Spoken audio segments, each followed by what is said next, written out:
Hi guys, evening. So I think people are still streaming in, so let's wait for about 5 more minutes. Yeah.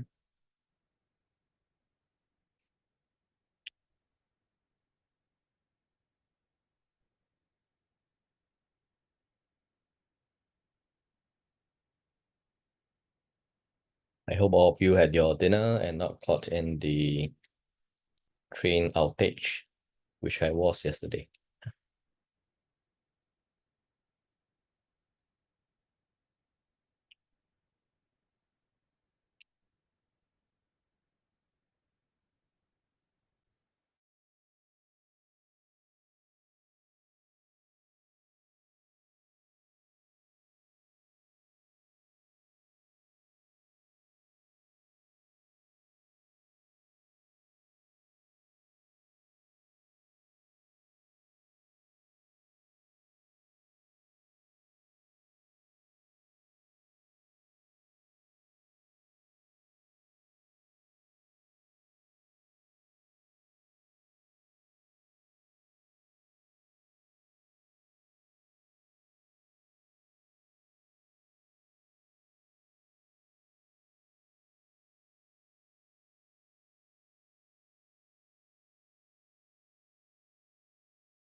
Okay, guys, I think let's start. We're 10 minutes into the session, so the rest you will join along the way. Okay, well, someone joined. Okay, must be due to the jam or the traffic outage. Okay, today we'll cover chapter 7 and chapter 8, but maybe before that, I want to see if you have any questions. I think more importantly is that I think you have received your TMA assignment 1, right? The result. And there's some questions, right? I probably want to explain to you how it works, right? So initially, I think before it reaches me, the university will run a software to check any potential plagiarism, okay? Then they will flag out cases, so we'll take a look, right? Then I will usually do a manual check to make sure that it is not really plagiarism. So I think at least 2 or 3 of you kind of appeal successful, right? And say it's not, yeah, because the software is not 100% as well. But after I mark, it's not the final mark, right? You'll still go to 2 more rounds. One is a moderation round, and then the other round will be a committee, right, to kind of evaluate. So the mark at the end, right, is may not be always the same mark as I've given at the start, right? So it's actually 3 stages processes to go through, including the software detection and all those things, right? So hopefully that explains. So some of you ask me, how come your mark is this mark? I can only explain what's the marks I've given, and I have CC some of the course leader, not course leader, HOP, right? And I think she has also replied to some of you, right? Hopefully that clarifies the thing, right? Any questions on that? No. Okay.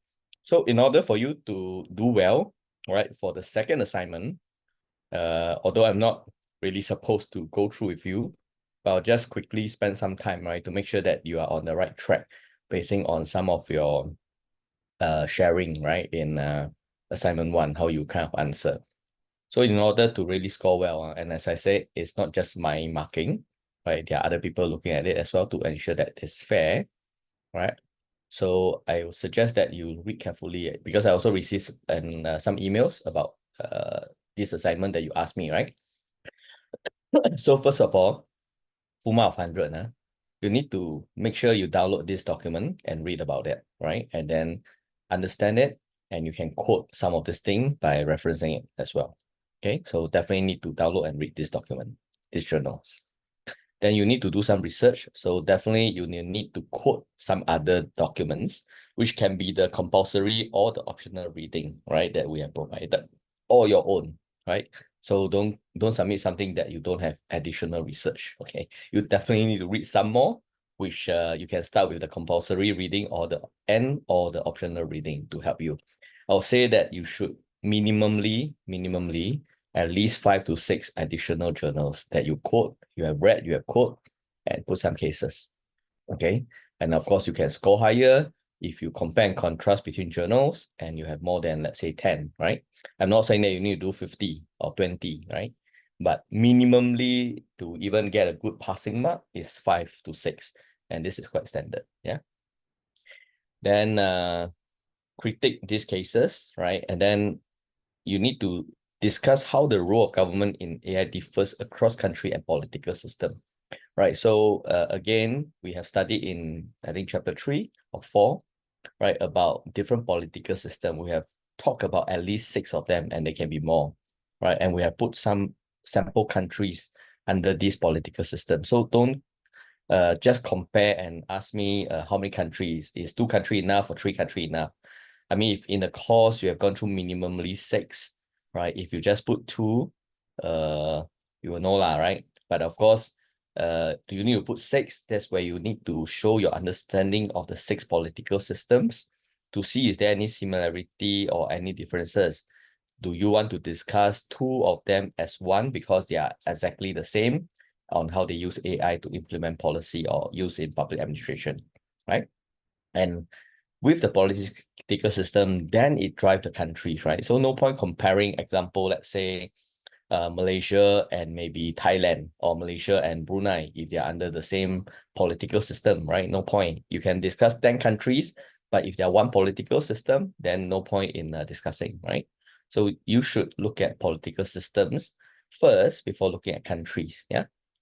Yeah, of course, you need to compare and contrast and understand the differences. Yeah.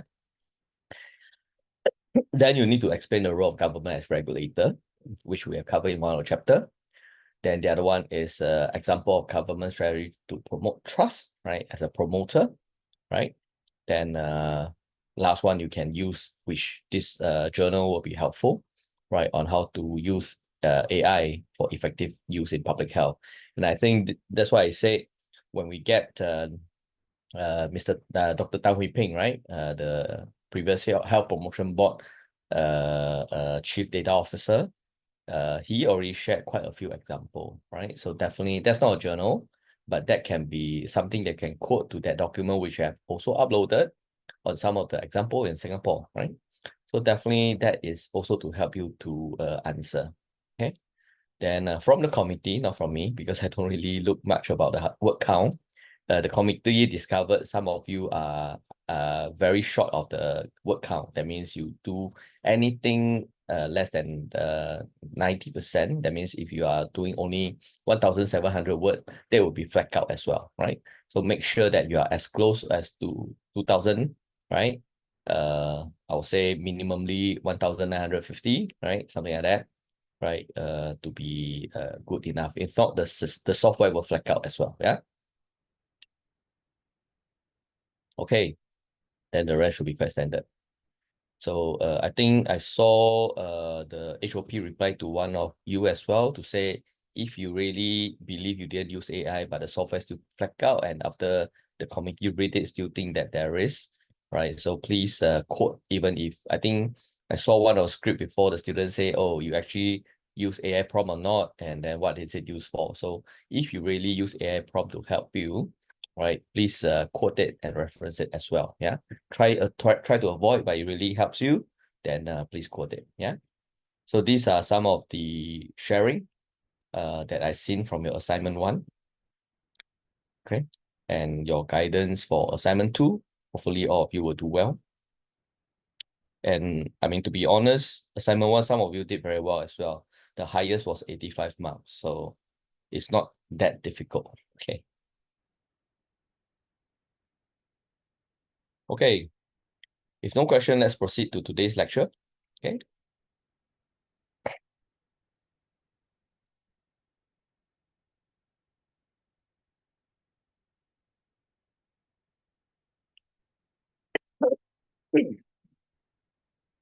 Okay, for the next 3 chapter, chapter 7, 8, and 9, we are talking about AI in the policy making process.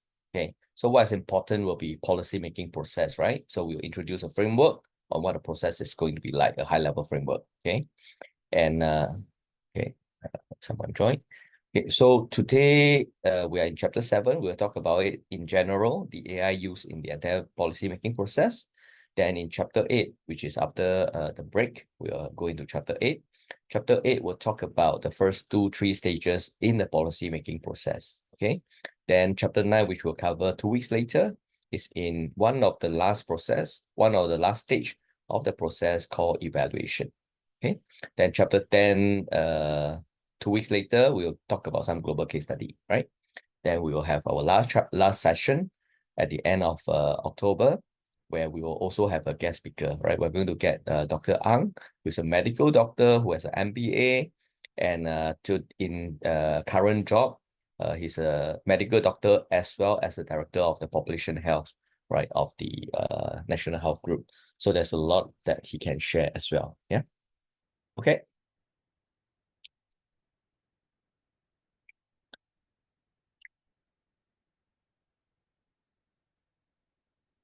Okay. So today I'll try to end maybe 15 minutes earlier, then I will leave some time because I think some of you wanted to speak to me, right, to get some guidance as well. So we'll leave some time because ultimately it's not about me lecturing, right? You need to learn, and your learning also reflect in your assignment. And for me is I really want everyone to score well, right? But of course there's also a bell curve. But usually my marking is not very strict because I really want minimally everyone pass, and my student usually is do very well, at least a B1. Yeah. So I can't control the bell curve and everything, but if all of you are doing so well, even the bell curve will not bring you down to a C or a D, right? Because all of you are A or A plus, then after the bell curve, you will still get minimally a B. Yeah. And really, it's not difficult. We have very good speaker journal references that you can read through and quote, right? Just put some effort, and happy to guide some of you to make sure that you know how to pass and score. Yeah. Okay. Okay, so very quickly, a very quick recap. So in the past 6 chapters, we have been talking about AI in public administration, right? So public administration is a big topic, whereas policy making is one part of a public administration task, right? So a quick 3 slides recap. This one, I think in chapter 2, we have covered it, right? I attended a AWS Partner Connect event, and someone from SNDGO, right? The Smart Nation Digital Government Office actually shared what are the AI use cases that government agency are using, right? But this is the voting before they share the actual. So a lot of the people at the audience, including myself, voted. And then people always think that the highest is actually in knowledge retrieval, right? To get all the data sets. And then 31%, the second largest is on internal business ops, yeah. Then the rest will cover like comms and engagement and others, right? Okay, so this is the voting, and then we also say the answer reviewed by the SNDGO, right? Actually, the highest is knowledge work, which is correct. Knowledge retrieval is part of it, right? Second is service delivery, which is also to some extent quite correct, quite aligned, because there's also a lot about internal, right? And then last, third highest is comms and engagement. So more or less, the voting and the actual answer is quite close, yeah. Then, so AI is really used a lot nowadays, right? Although different level, right? It's definitely used for enhanced service delivery, right? It can be internal, it can be external. So internal, doing a lot of retrieval, fast recovery, and knowledge base, right? And external can be used for engagement, right? Because chatbot is one of them, right? Maybe a reactive one, like answering chatbot, rather than a proactive one. Okay, so why is it used so much? Because it really, compared to human, which is not new to you, right? It ensures 24/7 availability, right? And then you can even request for a lot of information which human brain will take time to process. Yeah.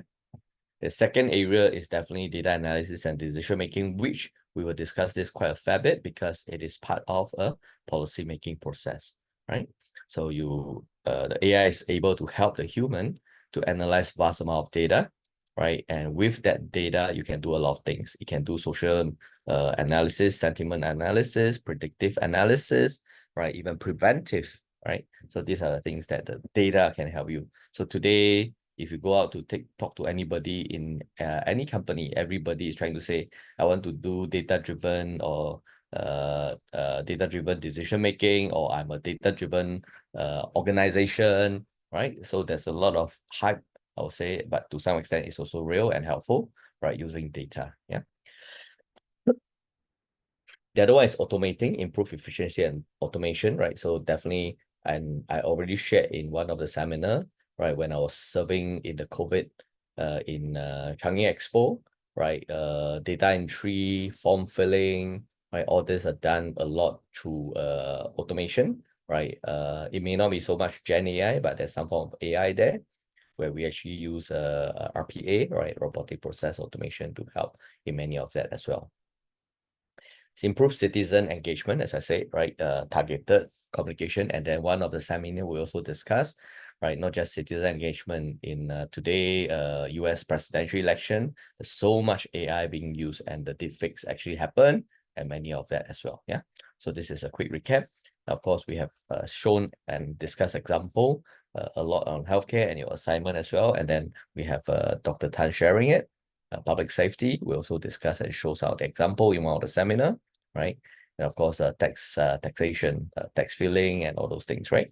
Okay, these are more the automation and form filling process. So how AI can really help, right? AI can actually transform a lot of traditional policy making, which is a bit reactive, into what we call proactive policy making. So what does it really mean, right? So reactive policy making, I wouldn't really call it reactive, but that's the common word that's used, right?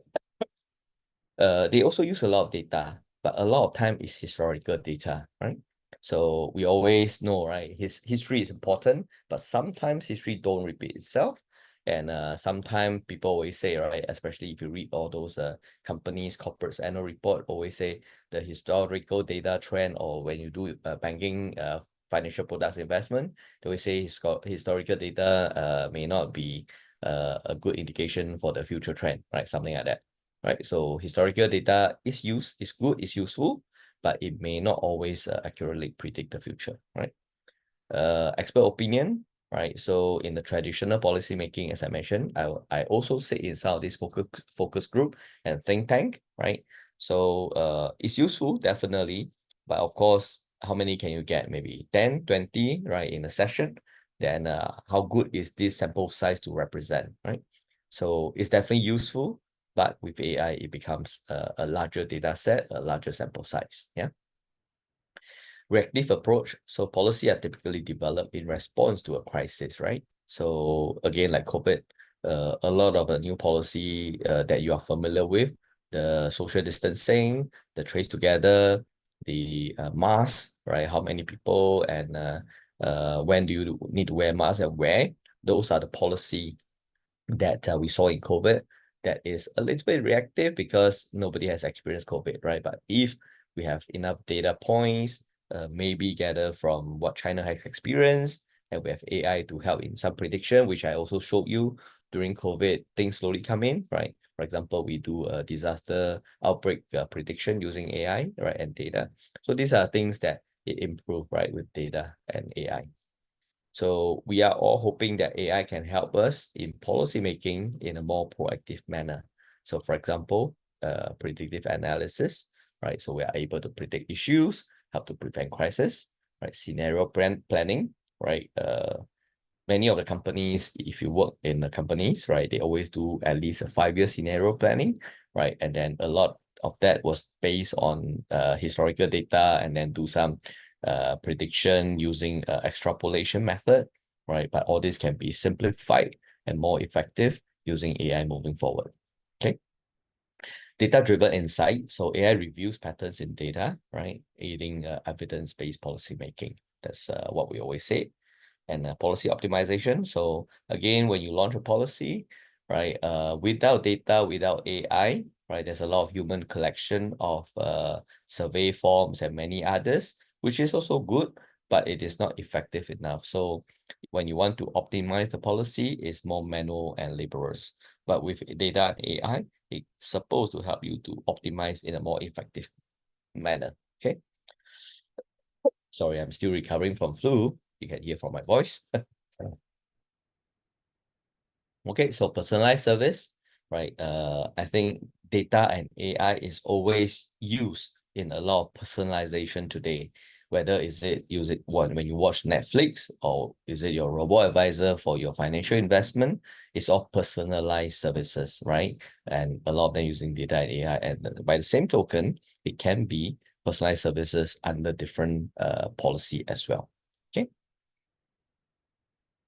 So maybe a quick discussion point, right? You can either say it out or you can type it out in the chat. And again, just to remind you, we collect this data, right? People look at the video as well to see your class participation rate, which you can get additional bonus marks for that. So do type in. There's no right or wrong answer, right? So no worry. It's about participation. Okay. So you can type or you can say it out. How can AI improve the efficiency of public policy processes? Any thoughts?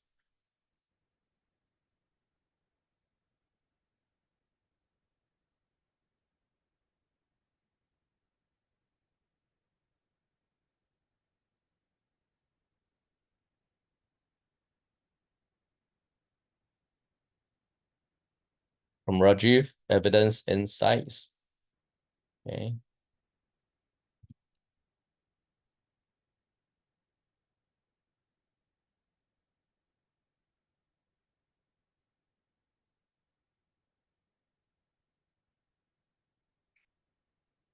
Rajesh, I just answer your private question as well, right?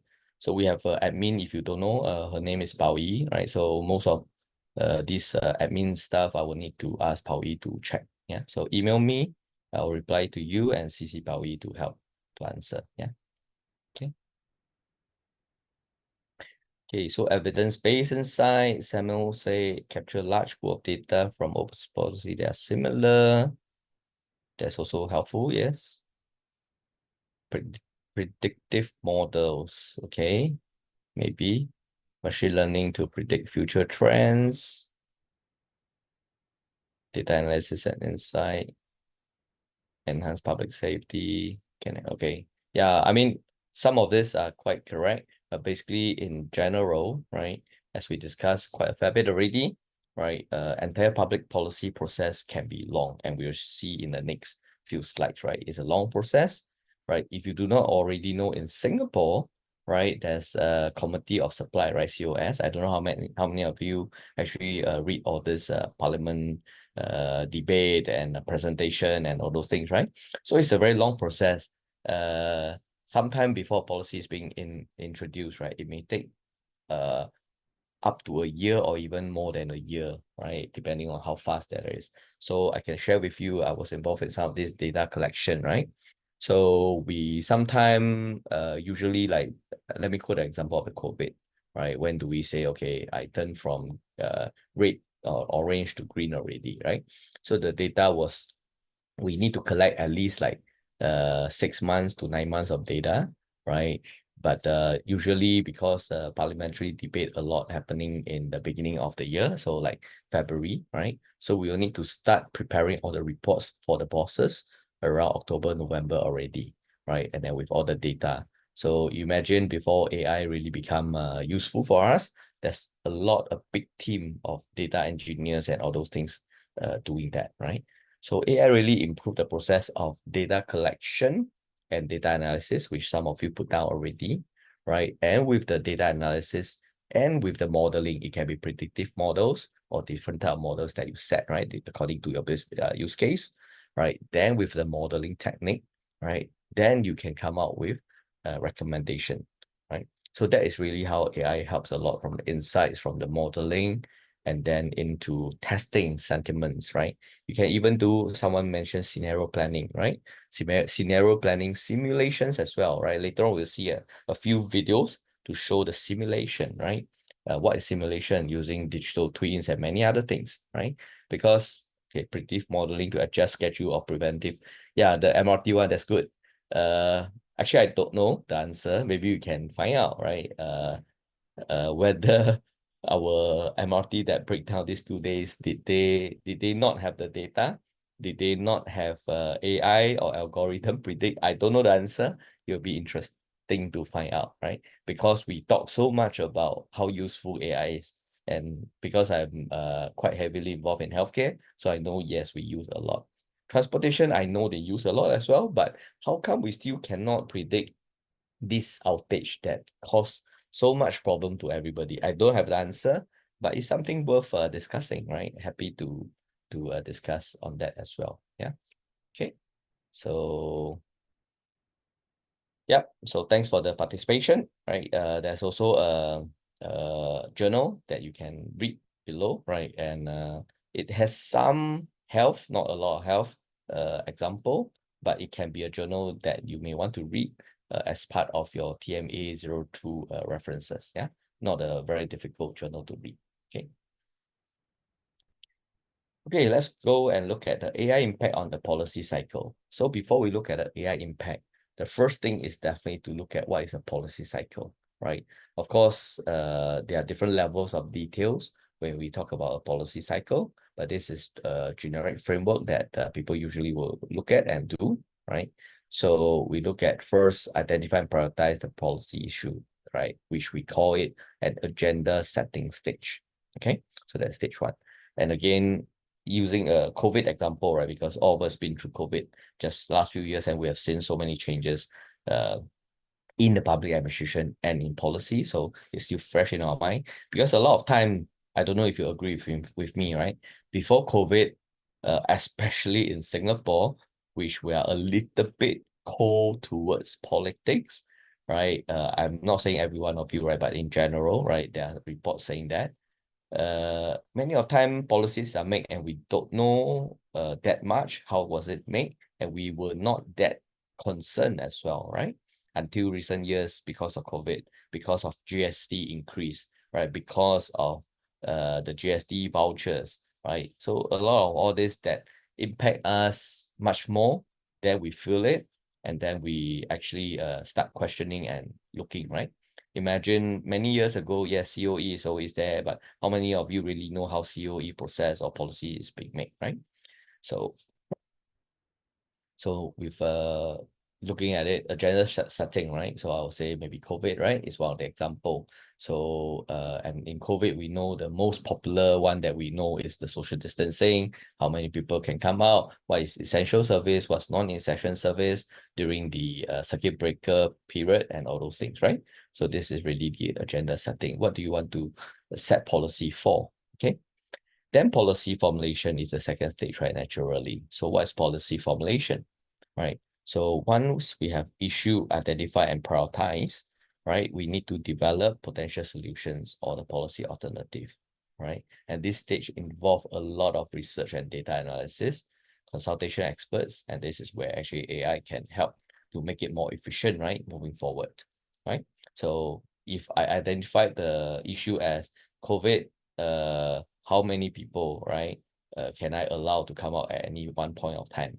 Then I need to do a lot of data, right, to say, oh, the spread, if you have more than 10 people, the spread percentage is much higher, right, if you have less than 5 people, right? And then what is the likelihood if 5 people gathering, and then the likelihood of the people getting COVID, and then the spread, right? So these are the things that there will be a lot of data analysis and research needed. Of course, consultation with medical experts, right? Then they will formulate the policy to say, oh, now you can only have 5 people. Okay, maybe 6 months later, we can say, oh, you can have 8 people, then move to 10 people, right? And move to open up. So this is the policy formulation stage using COVID as an example. Then the third stage is policy adoption. Okay, so that is the formal approval of policy throughout the legislative process, right? So the policy is debated, amended, and ultimately voted, right, by the relevant decision making body. So again, different political systems do it differently, right? China, maybe you just pass through they call it the renta, right? The party congress, right? Singapore, you debate in the parliament, right? Malaysia depends. Sometimes the Agong can decide. Sometimes you go to the Cyberjaya, right? So it really depends, yeah. But basically, there will be some form of debating and decision making. And again, sorry, you can also think through, right? Actually, at the policy adoption, AI can also be useful, right? Because you can do analysis and simulation, right? So in the olden days, is a lot of debate, but can you simulate the debate, right? So I don't know, I'm just quoting an example, right? Singapore, your opposition party is not that many, right? So in the future, if the opposition party members in the parliament is not that many, and yes, we still continue to have the nominated MP members, but can AI be a voice, right? They don't need to be an opposition party, but can AI be a voice to raise objection, constructive objection, right? Before, as part of the debate, right? It's food for thought. You may even research, did any country already use AI, right, as a potential debater in a policy debate? Yeah. So that's something that you can think through and look at it. Okay, so after policy adoption stage, we move, of course, everybody accept it is a long process, although it's a stage, but it may be a 6 months, 9 months, 1 year, or 2 years process, right? Or timeline, depending on the countries and political system, and of course, on the complexity of the policy and the impact of the policy as well. Yeah. So after this adoption stage, everyone okay, then you go ahead to do implementation, right? So that is to having programs, right? So for example, quoting example of the COVID case again, right? That's where we say what's the social distancing guidelines, right? What's the crowd control guideline and all those things. And of course, if we look at programs, there are so many programs that Singapore is running today, right? So in the health space, you may heard of this program called Healthier SG, right? So many of you may have received SMS or emails to say you may want to register for Healthier SG, right? And then you will identify a GP as your primary family doctor, right? So these are different policy and programs that are implemented according to policy of a healthy SG. Yeah. So policy is population health. That's why in the last lecture, we have Dr. Ang will come and share with us about the population health that has a healthy SG and others linked to it as well. Yeah. Then stage 5 policy evaluation, right? So again, depending on the countries and political systems, right? Some may not do evaluation. When they say, let's do it this way, they will just do it this way, right? Then they will change if they don't think it works. They will not get feedback. They may do some evaluation, but they will not get public feedback, right? If the political system allows them not to do it, right?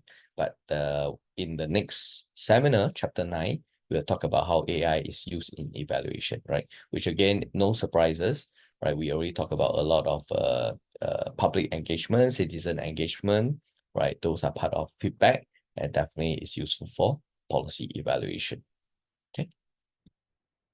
So these are the 5, I'll say, more distinct stages of a policy making. So do remember, right, these 5 stages.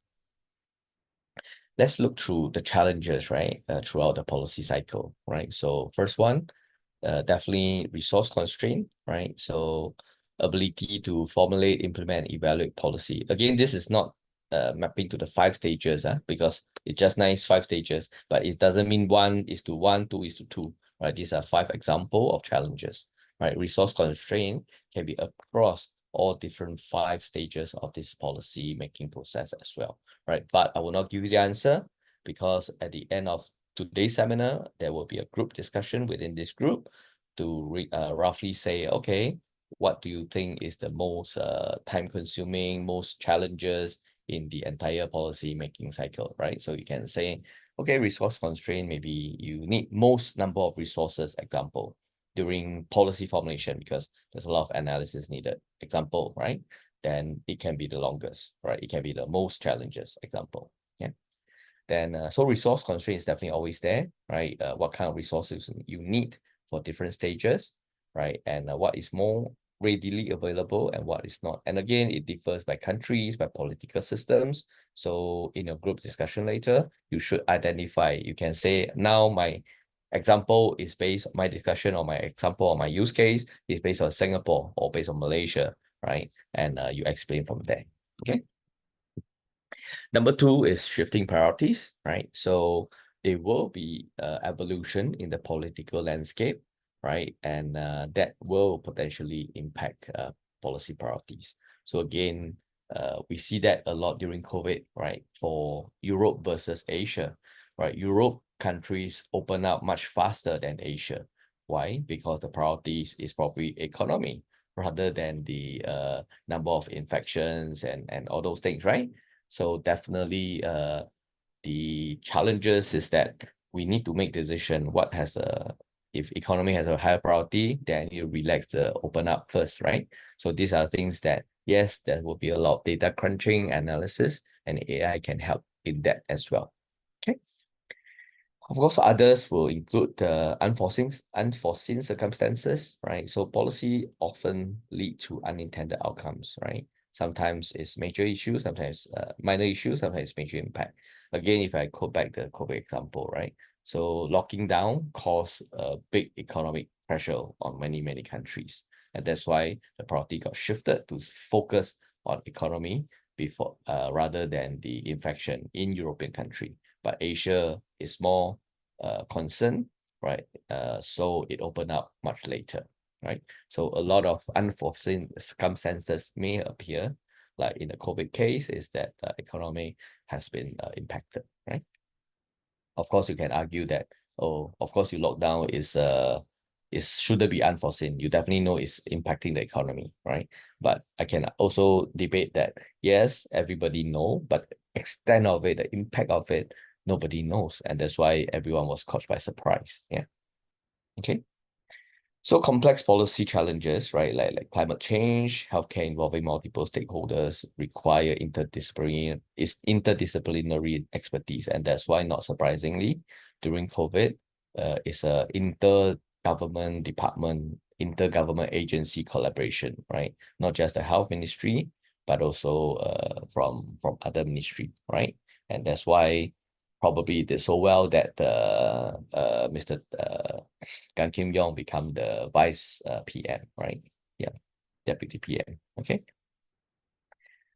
Implementation gaps, right? So even good policy can fail due to poor implementation. And these challenges can AI really help, right? This is for your discussion later on as well. Okay. So these are some of the challenges throughout the policy cycle that government face. Yeah, and how AI can potentially help in some of this. Okay. So this one, we talk about some example, but of course, these are just some example. There are many more potential example you can also think of, right? Always relate to what you are familiar with. GST vouchers, COVID situation, which I'm sure many of you can relate to some of the policy that's been implemented. Yeah.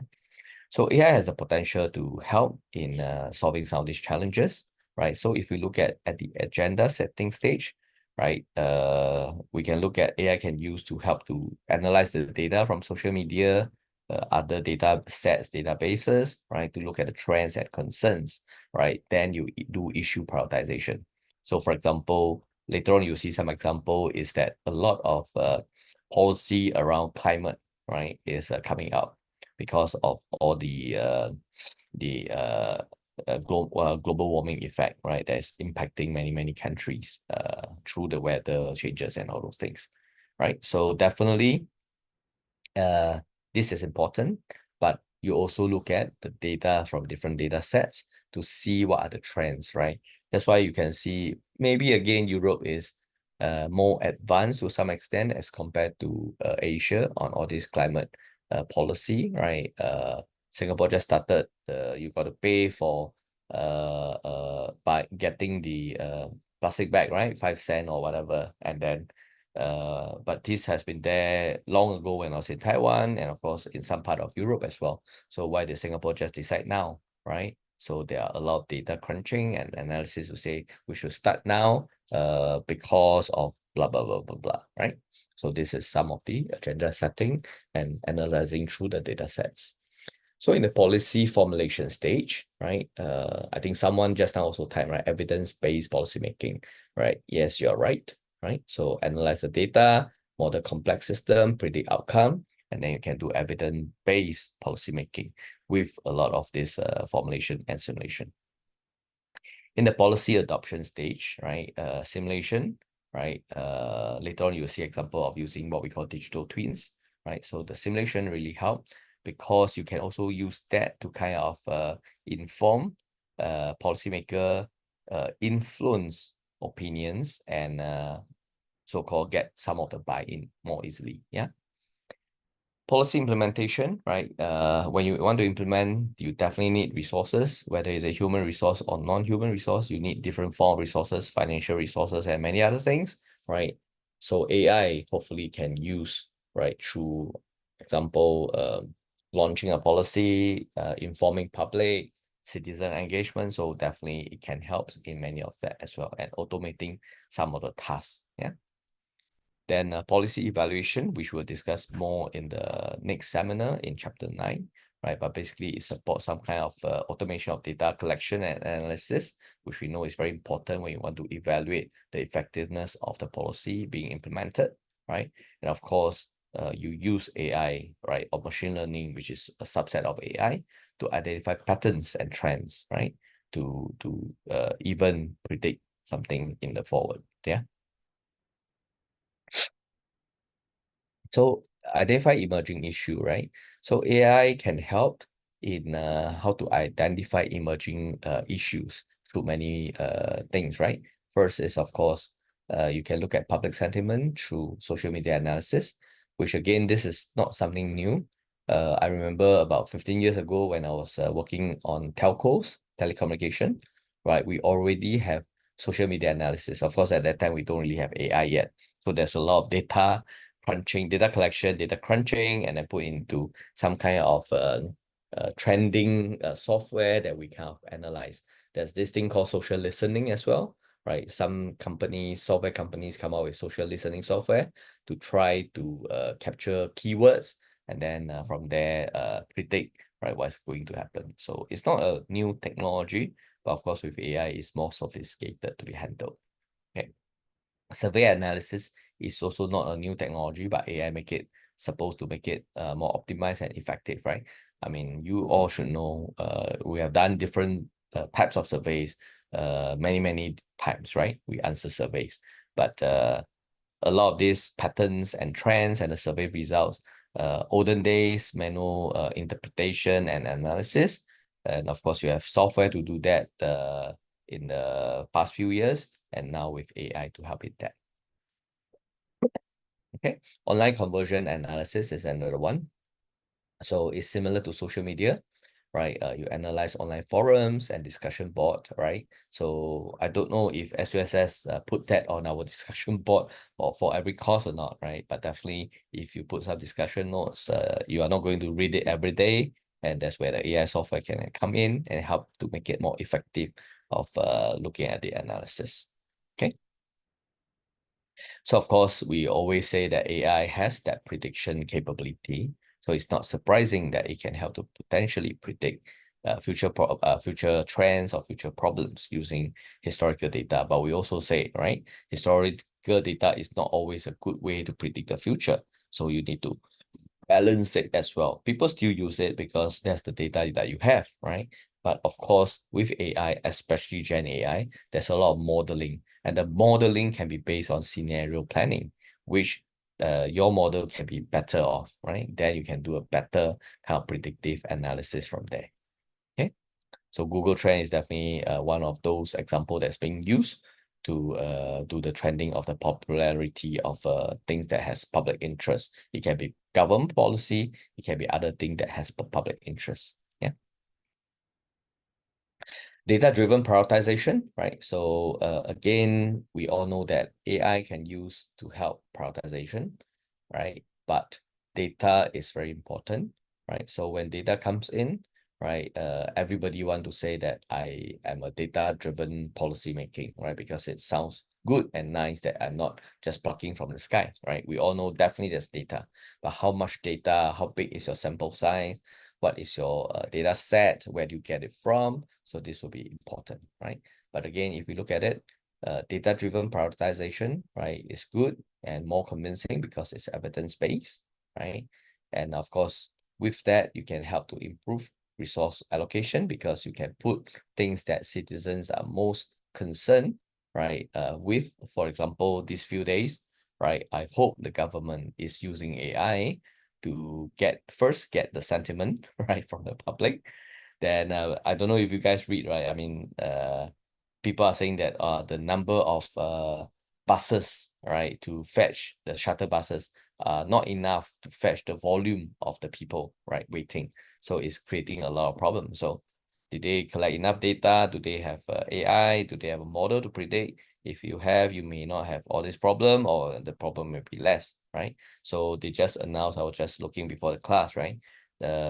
I think they just announced even tomorrow it will not be resolved. So tomorrow there will still be no train, right? But they are trying to say, can I do it? Because now the problem is between Buona Vista and Jurong, right? So that track has problem. So they put Jurong to Boon Lay. There's already a short range of train.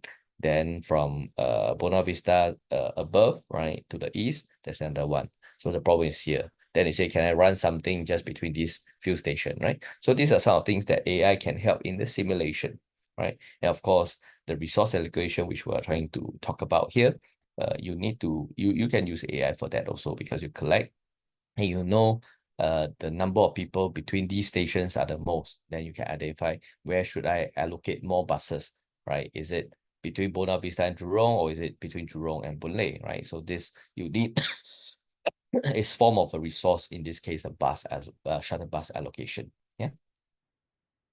So of course, AI to do data-driven prioritization, it can enhance accountability, right? So it enhance transparency and accountability by justifying choices. Okay. Then of course, with that, you hope to achieve more public trust. Okay. So how AI can be used, right? Predictive analysis, impact assessment, cost-benefit analysis, address public concern. So, I mean, I will let you read about that. It's very simple and straightforward.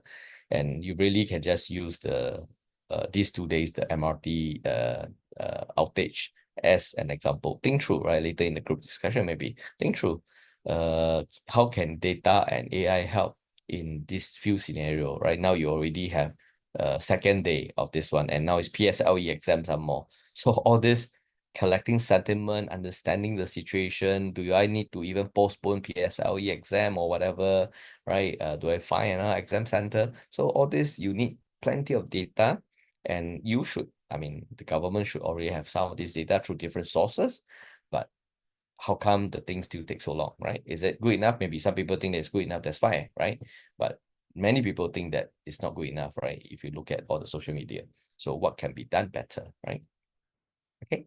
So there are some other examples outside Singapore that we quoted here. So for example, predicting crime hotspot, which is not surprising in New York or in most part of US, right? So definitely AI is used for that. And this one again, we also say potential problem is AI bias, right? So crime, always people link to blacks versus the whites, right? So your AI bias may be there, right? But definitely it's a good source of information and a good try. But before you announce and implement it, you got to be careful about AI bias as well. Okay. And of course, improving healthcare outcomes in UK. So NHS, National Health Systems, which is like the largest health providers in UK, United Kingdom, right? Has been using a lot of AI to try to cut down the cost, right? But of course, different level of success, right? I'm very close with NHS because I had a few company that work with NHS either as a partner or as a customer, right? So they are big, but they may not always be the most efficient one, and hopefully AI can help them to be much more effective. Yeah. So if we look at it, AI can be used as a good tool for effective policy analysis as well. Okay. So how does it really work, right? So there's this stage or this activity called data visualization, right? So how can AI be useful here, right? So you can look at interactive dashboard, right? So you can look at the GIS, which is geographic information system. So your GPS is a subset, a small form of a GIS, right? So some of these things you can actually put in AI algorithm inside to analyze the data of whether is it the location, right? Or is it the public opinion, social media posts, right? This is the NLP capability of AI. So these are some of the example under the data visualization. And of course, AI is very good and very frequently used in risk assessment, right? So we talk a lot about predictive analysis, scenario planning, right? So AI is definitely used in these stages, and they are already actual tools, right? Whether from Google or from Azure or from other companies, they are already trying to do some kind of predictive analysis and scenario planning, right? If you're interested, you can go and look at Google for some of this name, and some are freeware that you can try and use it, right? Tableau is definitely not a freeware and not Power BI as well, but most companies are using them for a dashboard, right? QGIS is not a freeware, but they have some demo that you can actually play with it, yeah? And of course, if you go to AI Singapore website, right, there are a few AI tools that you can play with it as well, right, including Microsoft Azure AI and ML, but the very basic ones. Okay.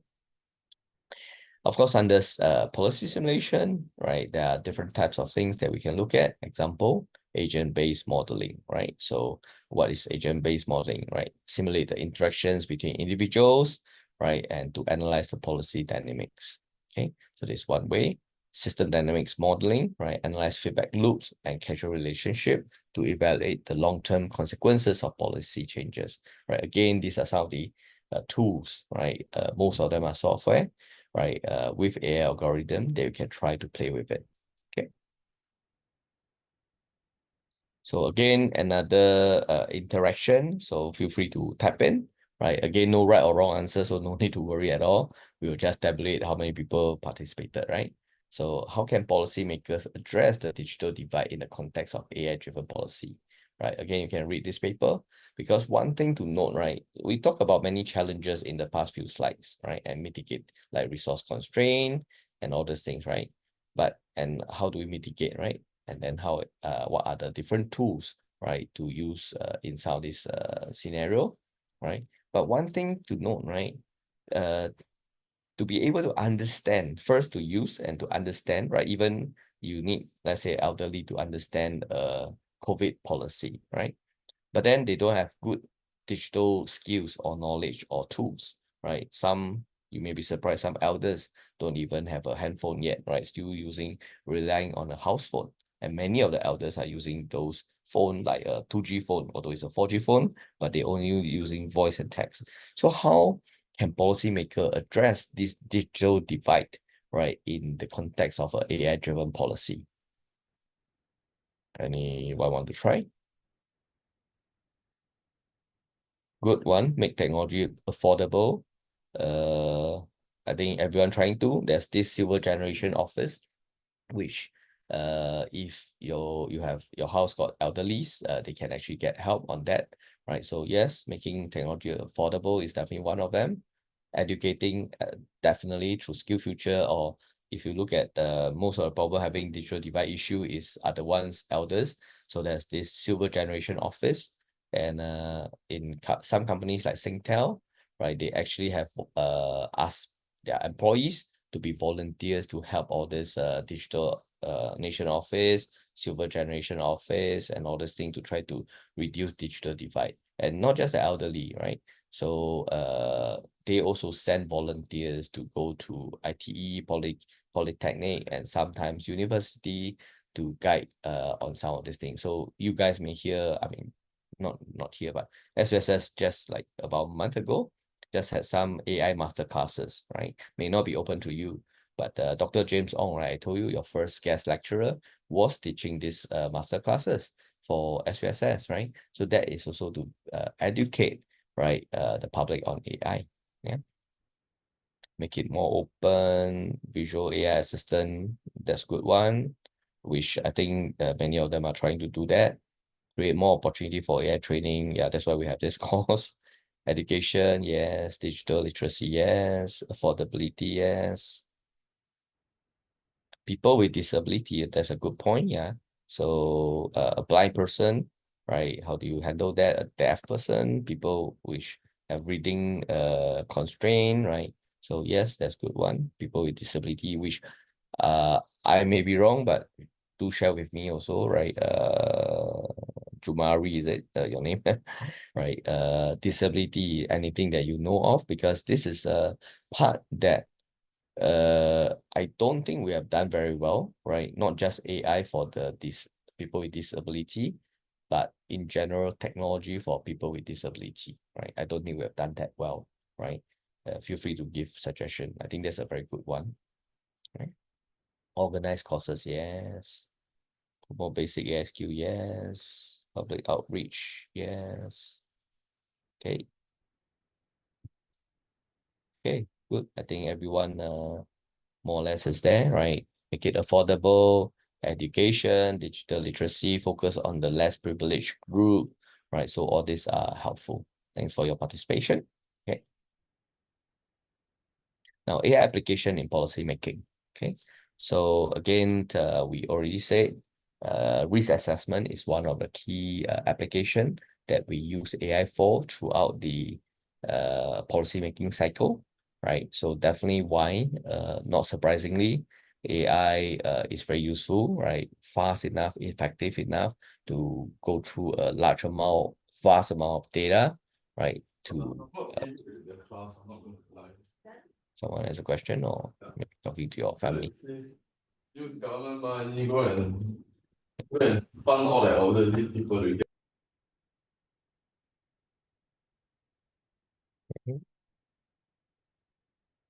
Okay, so let's continue. So where I so a lot of data crunching, right? And then of course with the model development and prediction, right? So it can help to do risk assessment. And one of the example we are quoting here is from University of California, Berkeley, right? So they provide a compelling example of how AI can be employed for economic implication of climate change mitigation policy, right? So you can read about this article as well, right? They use machine learning and economic modeling. So again, you may think that everything goes into an AI model only. Yes and no, right? Sometimes you can put algorithms into an AI model. Sometimes you may need multiple. So, I mean, this is not AI or ML model development course, but we do model some of this algorithm, but it's not everything in one algorithm because they'll slow down the algorithm processing, right? Sometimes we have in special scenario that they need to refer to other algorithm and other modeling as well, right? So this is how it's being done, right? So in this, the policy impact, right, is that the model allows for the evaluation of the economic effect, right, from carbon taxes to renewable energy subsidy, right? In Singapore context, your EV, right? So why do we decide that we need 5 lots in a shopping mall instead of just 1 or 10 lots for EV, right? All this, there's a lot of data on how many EVs allowed, right? And of course, there's a lot of subsidy right now if you buy an electric car, right, from in Singapore. So these are the policy that's implemented as well, right? And these are related to climate as well. Okay. Then, of course, economic trade-off, right? In this particular example, right, they use the economic modeling as well as the machine learning algorithm to quantify the potential costs and benefits, right? If they do different policy making, yeah. So before they introduce and implement the policy, the simulation can be done. But of course, it's not always 100% correct, right? So that's why the evaluation will come into picture and then they can optimize the policy further. Okay.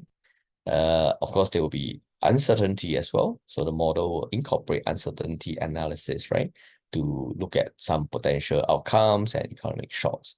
So definitely AI is very good in risk assessment because it can interpret, analyze the vast amount of data, and with the right modeling that you train along the way, right, it can help in your simulation and subsequently the evaluation optimization.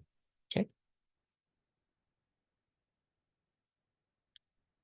So of course, we always say that AI helps a lot in automation, right? So with the automation, it can help to streamline administration.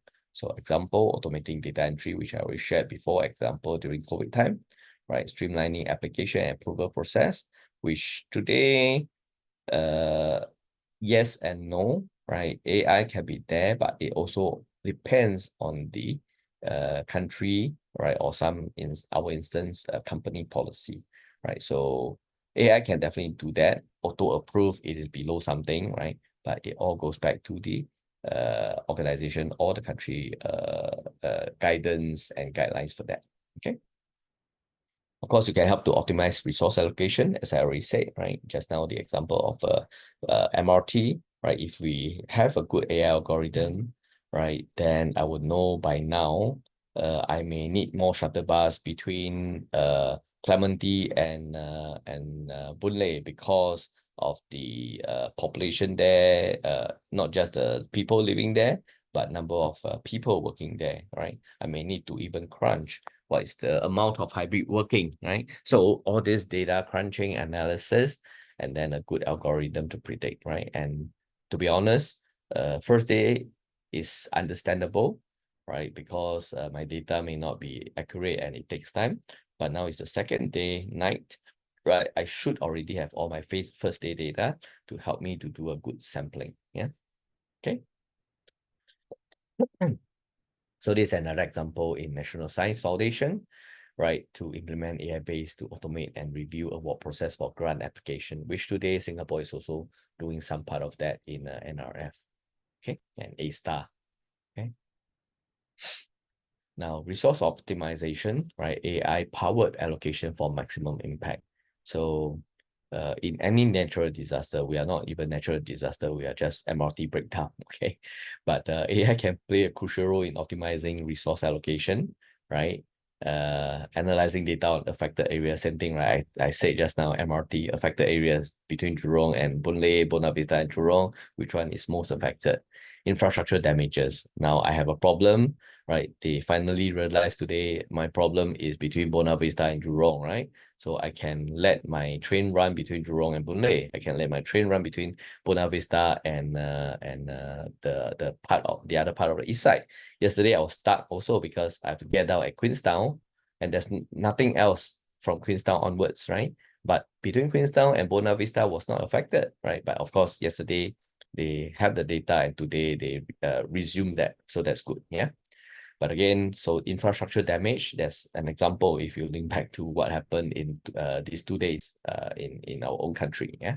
Population needs, that's why I say also, right? How many people working there? How many people need to go office? How many people can do work from home, hybrid working? So all these things, yes, you can say I need time, yes.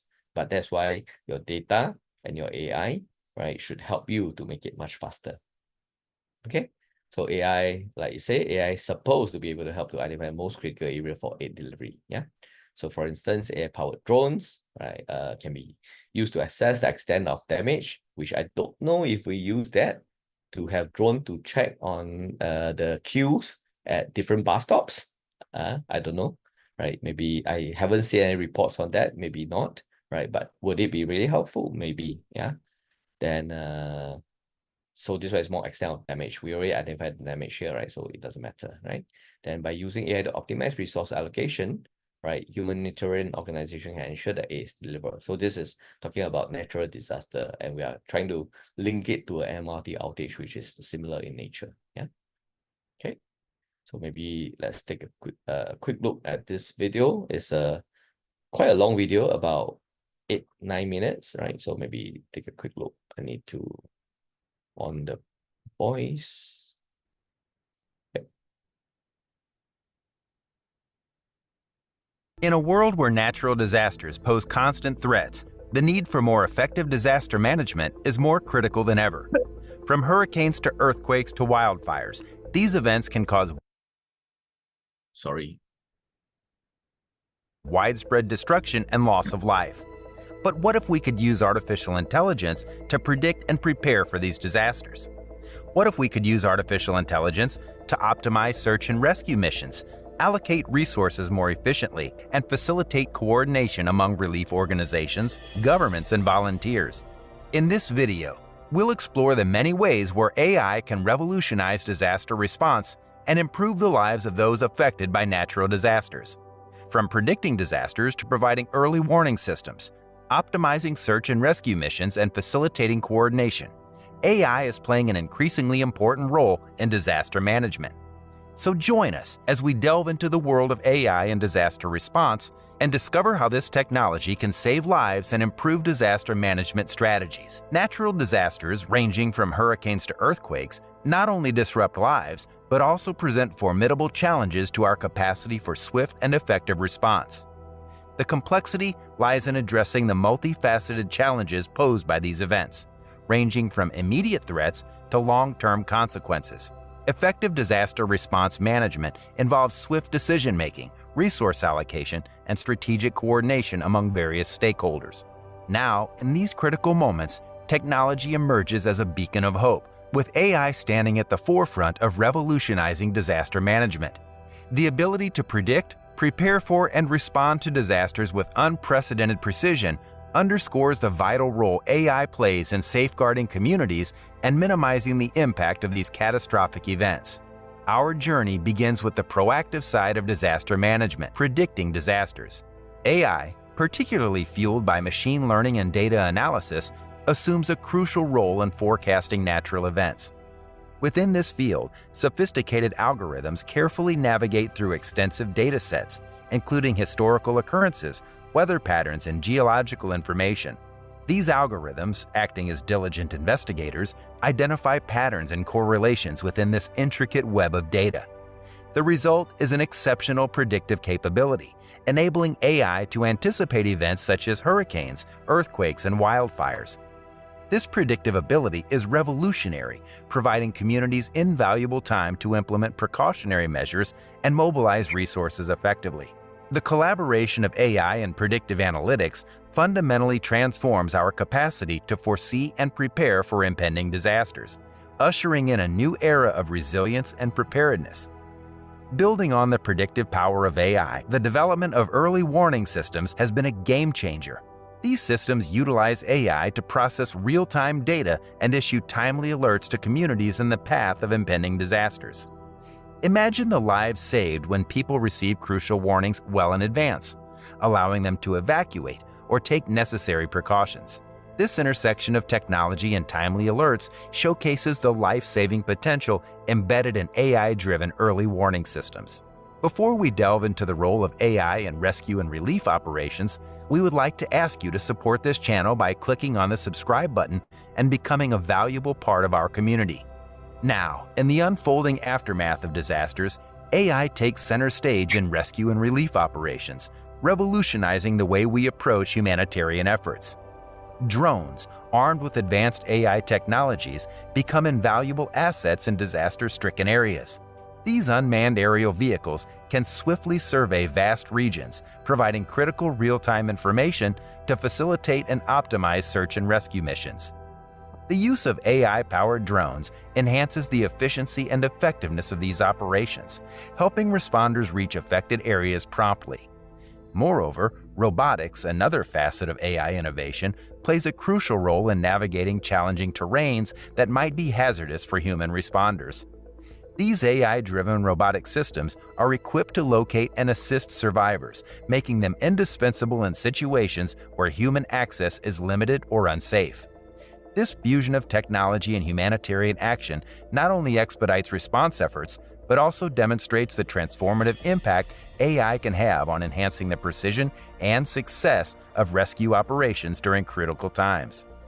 The synergy between AI, drones, and robotics marks a paradigm shift in disaster response, ushering in a new era of efficiency and effectiveness and providing aid to those in need. Now, in the aftermath of a disaster, the need for rapid and well-informed decision-making becomes paramount.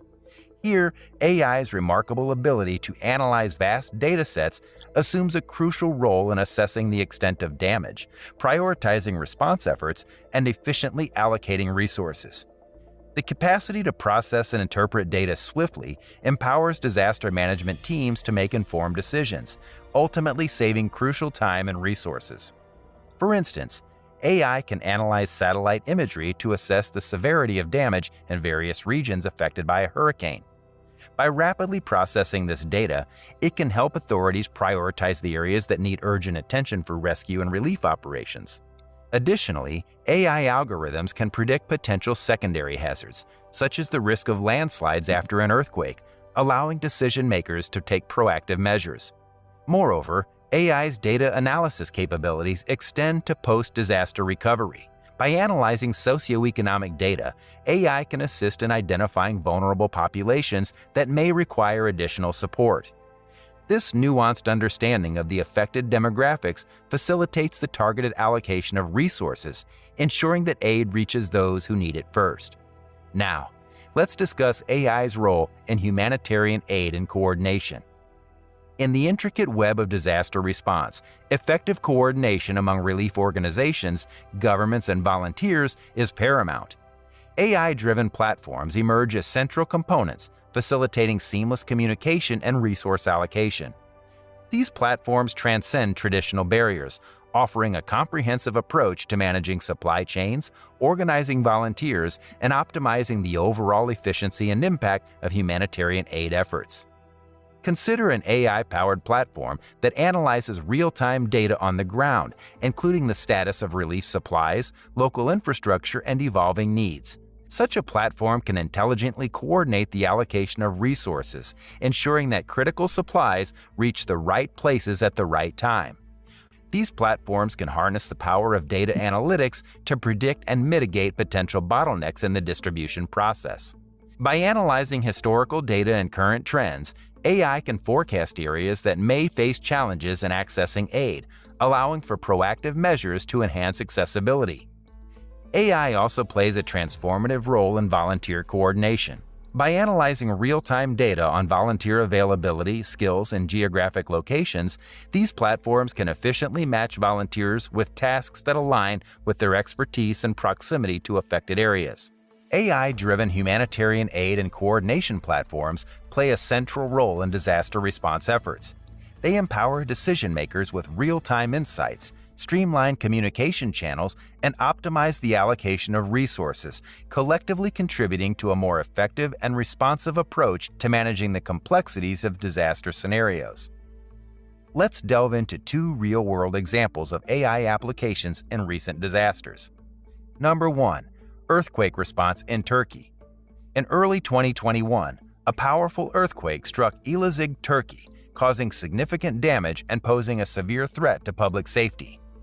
AI algorithms were used to process and analyze seismic data, enabling more accurate predictions of aftershocks and potential structural vulnerabilities. This allowed authorities to prioritize rescue operations effectively, minimizing casualties. While AI played a crucial role, further enhancement could involve the integration of real-time sensor data from buildings and infrastructure. Number 2. Wildfire prediction and management in California. The wildfires that ravaged parts of California in 2021 posed a recurring challenge. AI played a pivotal role in predicting the spread of wildfires by analyzing various factors, including weather patterns, vegetation health, and historical fire data. However, to enhance its effectiveness, AI systems could incorporate more advanced satellite imagery and machine learning models to predict fire behavior with greater precision. Additionally, AI-powered drones equipped with thermal imaging could be deployed for real-time monitoring, aiding firefighting teams in identifying hotspot areas and strategizing containment efforts more efficiently. Continuous refinement of AI algorithms and the integration of emerging technologies can further elevate the effectiveness of AI in wildfire response. Now, what are the challenges and future developments for using AI in disaster response? Issues like ethical considerations, data privacy concerns, and the risk of algorithmic bias must be navigated. Let's simplify this with an example. Imagine an AI system managing emergency supply distribution. If the system unknowingly favors certain neighborhoods due to historical biases in past relief efforts, it may neglect vulnerable communities. Ensuring fairness and transparency involves correcting these biases. The future holds promising developments. AI's predictive capabilities can be refined through continuous learning from new data. Innovations may include the integration of more diverse datasets to enhance accuracy. Addressing ethical concerns involves establishing clear guidelines and standards for AI applications in disaster response. Striking a balance between the urgency of disaster situations and responsible AI use is pivotal. Collaborations between technologists, ethicists, and policymakers will shape the trajectory of AI in disaster management. Enhancements in explainability and interpretability of AI systems will foster public trust. As the field evolves, it is imperative to prioritize not just technological advancements, but also ethical frameworks to ensure AI becomes an even more reliable ally in safeguarding communities during crises. In conclusion, the positive impact of AI in disaster response is undeniable. From predicting disasters to optimizing rescue operations, AI has the potential to save lives and revolutionize our approach to crisis management. As we navigate the complexities of disaster response, let's remain vigilant and open-minded about the ethical considerations associated with these transformative technologies. Thank you for joining us on this exploration of AI and disaster response. Don't forget to like, subscribe, and hit that notification bell to stay up to date with all AI.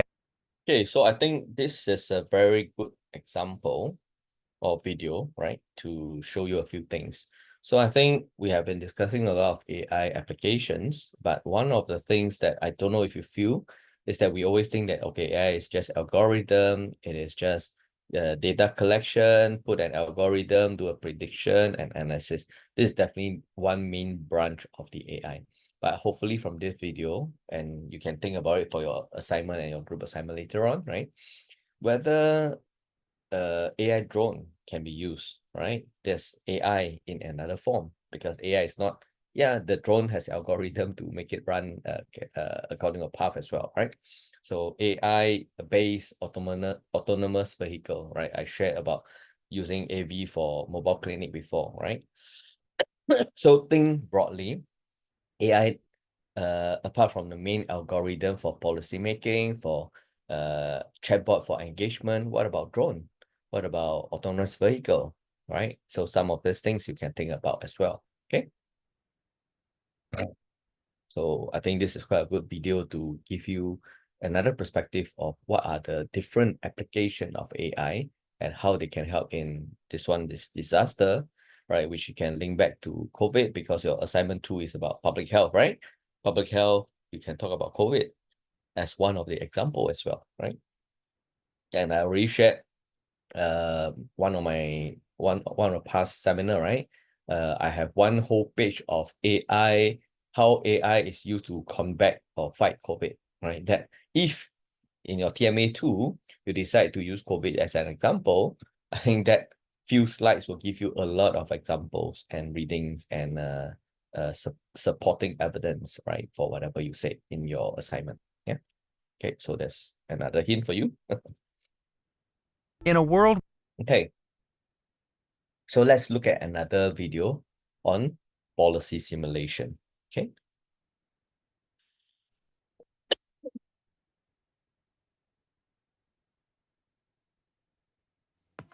Urban populations are growing at a rapid pace. Globally, people are migrating to cities, and this trend is expected to double by 2050. How do cities keep pace to better serve this growing population?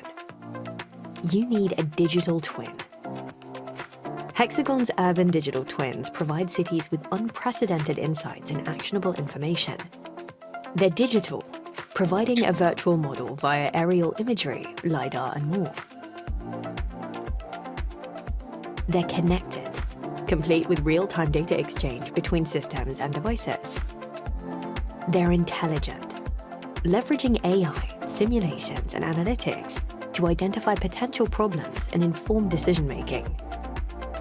Make your city more livable, safe, and sustainable with an urban digital twin from Hexagon. Okay, so this is a short video, but the key focus is on digital twin. And if you know, Singapore is smart city. So a lot of things in a smart city includes things like smart utility, smart transportation, right? So all this can be and has been modeled using this digital twin technology, which is an AI-based software for many of it as well, for the simulation itself, right? And personally, I was involved, I mentioned before, right, in the first session, I think, my AI experience, right? I say I was advising this company called Babylon Health. Babylon Health is a UK company, right, listed in the US, right? But now they went downhill. But a few years ago, actually, they were one of the top 3 AI doctor, apart from where I came from, the Ping An doctor. They are the other one, right? And Babylon Health offers a digital twins technology, right? So for example, if you're a potential customer, you may use this app called Pulse, Pulse. Pulse actually has Babylon Health as one of the supporting software inside. So you can actually do a digital twin teleconsult, right? The doctor will ask you, okay, you say your stomach pain, which part of the stomach, right? Through a phone, you can use the digital twin on a phone to point to exactly you say is painful, right? Is it stomach? Is it the left side, right side, middle, where, right? So that will be helpful as digital twins to do diagnosis. Same thing if you bring it to a smart city or smart country concept, right? You can simulate whether is it for disaster, is it for transportation, traffic management, and again, quoting what happened these 2 days, right? Which I don't know, maybe we have, but if we have a good digital twins that will model the entire MRT line, we could have simulate things, right? And if LTA has even bigger one, right? I don't even talk about smart city, right? I don't want to talk about utility, electricity, water, whatever. I just say transportation. If we have a smart city digital twin models and I have a smart transportation that shows me and I can simulate between MRT and buses, right? Wouldn't that help already? Right? I don't have the answer, right? Maybe we can find out one day. Yeah. Next one. So we talked about it in the earlier slide, right? Personalization is something that AI helps a lot in a more cost-effective way. So definitely what I'm very familiar with, which you can also consider for your TMA too, right? Let's look at the video first, right? The digital patient twin. A digital likeness of an actual human, built from millions of data points and created by artificial intelligence. This is still a vision of the future, but at Siemens Healthineers, we think patient twinning could be a key component in a number of pioneering breakthroughs in healthcare. Why? Well, because it could help sick people get back to their normal lives in the shortest possible time. Or ideally, it could prevent people from getting sick in the first place. We know that sounds like a big dream, but let's take a look at how it might actually work. Of course, it's all about data. A patient twin will be constructed from a person's long-term medical history and their digital patient record. Data from medical exams and sensors like wearable devices will update this information by providing medical and lifestyle data in real time. AI algorithms will continuously match this data with comparable data sets. They will create simulations, for example, on the patient's future health status, and provide actionable insights that can be used for decision support. The patient twin can never be a standalone solution. It will only work as part of an ambient network of digital twins, whether it's twins of patients, physicians, or even digital twins of medical devices. For medical devices, this network would enable a personalized, automated configuration, so all settings would automatically fit the specific needs of the patient to minimize unwarranted variations. What advantages would patient twinning technology have for the individual patient? The patient twin continuously monitors the health and lifestyle data of the real person. It could present the data obtained from evaluations and simulations in a way that is easy to understand. This information could give the real person an impetus to adjust their lifestyle or go for a medical checkup. So the technology can empower patients to self-manage their health. And by being able to take preventive measures in a timely manner through continuous monitoring, the real person might be prevented from getting sick in the first place. Even if there is an emergency situation, the patient twin could intervene immediately, for example, by alerting an ambulance, notifying family and caregivers, and transmitting all patient data to the clinic. So everything would be in place, and with the help of AI, any medical device would be set exactly to meet the patient's needs before the patient even arrives. This means that patients could receive the best possible treatment anywhere, at any time, and from any caregiver. A patient twin could also support caregivers. For example, it could offer physicians clearly displayed information about their patient's health condition and provide actionable insights for decision support. So physicians could arrive at an appropriate diagnosis and targeted treatment options for each of their patients.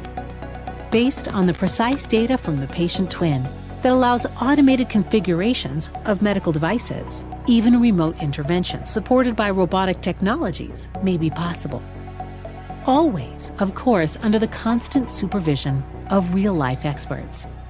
In this way, the patient twinning concept will free up valuable time for caregivers, which they can use to focus on their patients, with deeper anamnesis, discussions, and clarifications.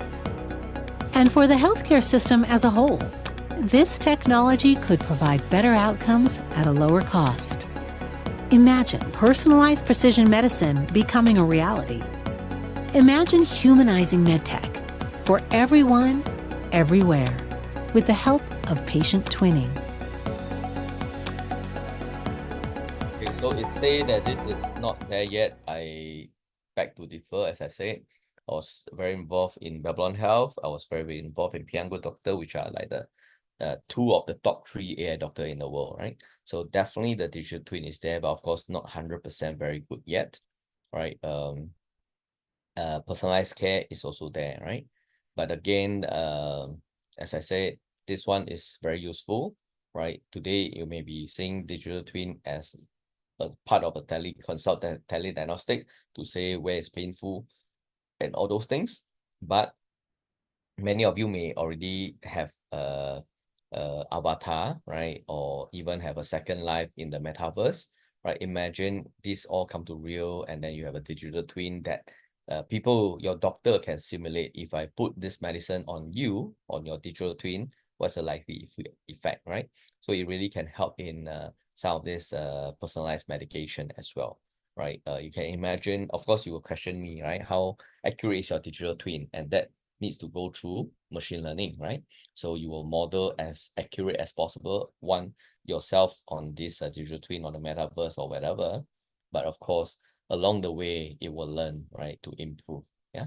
So this is not nirvana or whatever. Is going to happen, and it's already happening at different stages and different maturity. And I was involved, and I'm still involved in many of these activities as well. Yeah. So this is very interesting. Consider this in your TMA02. Yeah. And there are many other journals, including the example that I put, that you can consider. So again, I'm not suggesting you should do this, because you also need to, as I shared at the beginning of today's class, right? Look at the question very carefully, because you have 2,000 words. You need to compare across political system. You need to talk about a government as promoter, as regulator, right? So there are quite a few questions to answer within 2,000 words. And the whole topic is around, the whole assignment is about public health, right? Or healthcare. So do I use COVID? Do I use this personalized care digital twin? Do I use both? You have to think it carefully, right? Always write something that you have a lot of documents or evidence to support, and something that is closest to your heart, which I think most of you will be quite familiar with COVID. So one good example, right? You can use these two examples for sure, but you need to make sure that you don't write in such a way that it becomes all over the place. Okay, so it's not easy, easier said than done. You need to be focused but yet broad, right? Consider many things. So it's for you to think through and structure your essays accordingly. Yeah. Okay. The digital. Okay, so another example is fostering transparency, right? Using AI to explain policy decisions to citizens, right? In a citizen engagement or whatever. And this one we already said is important, right? Because people always have concern about ethical use of AI. In the video just now, under the disaster one, you also hear, right? Whether is it PDPA, privacy, data privacy concern, AI bias, and many other things. So to get a public trust, can I use AI to help that as well, right? For sure, I need to have enough transparency, right? But in this particular case in UK, the government has launched an AI-powered public dialogue platform to boost transparency and citizen engagement. It allows citizens to ask questions, receive personalized response, right, and access accurate and relevant information directly from government officials. So that shows some form of transparency. Okay. Okay. Still have time. Let me quickly finish the last section of this chapter. Okay. So of course, we cannot do everything by AI, right? AI is just a tool. It's not a replacement of human, right? So a human oversight is still important, right? And again, we have discussed many limitations of AI, right? Data bias, algorithms bias, lack of common sense, arguable, right? And then vulnerability to adversarial attacks, to some extent limited creativity unless you put in very sophisticated machine learning capability, right? So these are some potential limitation, right?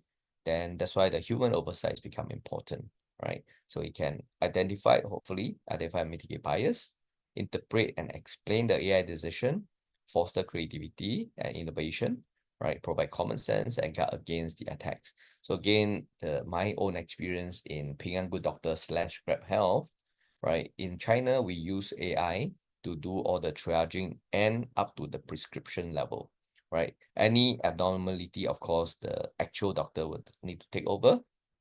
But even at the prescription level, right, it's not auto-generate a prescription and that's it. The prescription needs to be signed by 3 doctors, right? So of course, the doctor can choose to say, I trust this is a small illness, I trust the AI diagnosis, so I will just sign, right? That's possible. but the accountability is with them, and that's the human oversight, right? You are accountable, you can trust entirely, but anything goes wrong, right, by the AI diagnosis is your responsibility, okay? And of course, at the beginning, the doctors are worried, right? So most of them will actually provide the human oversight. So the prescription, before they sign, they will really look through the entire medical records, the consultation pathway to make sure that everything is correct. But of course, as we progress over the years, the AI become more smart, more trustworthy. The physicians, the doctors will also trust the AI for the easy cases. Yeah. Okay. So again, we need to ensure effectiveness, right? So balancing AI insights with human judgment, right? Apart from the oversight, right? So again, human will have its own ethical values. I'm not saying that human values and ethics is always higher than AI, right? And we have ethical concern of AI, right? But in general, yes, human values and ethics are higher, right? And that it has a different consideration more than just what the AI is doing, okay? So that's why we need to balance the AI insights with human judgment, right? With clear guidelines, right? Interdisciplinary team, transparent decision making, and regular evaluation review and continuous learning. Okay. And of course, integrating AI into policy workflow, right? So we can train policymakers on AI capability, right? Train them with AI literacy. Many of you already talked about that just now as well, right?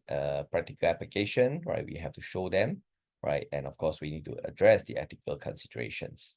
Okay, and we already have, that's why I showed you in the survey, in the Smart Nation Digital Government Office, right? There's already dedicated AI unit, right? Which is doing that, whether is it collaborating with others, implementation AI, R&D, and others, okay?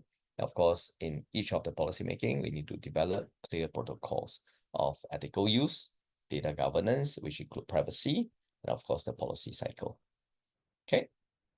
So that completes our chapter 7. Any questions from anyone? Okay. If not, we take a 10 minutes break, right? So now it's 8:40. Let's come back at 8:50. Okay. So we'll take a quick break. Let me time it.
Okay, welcome back. So let's continue into chapter 8.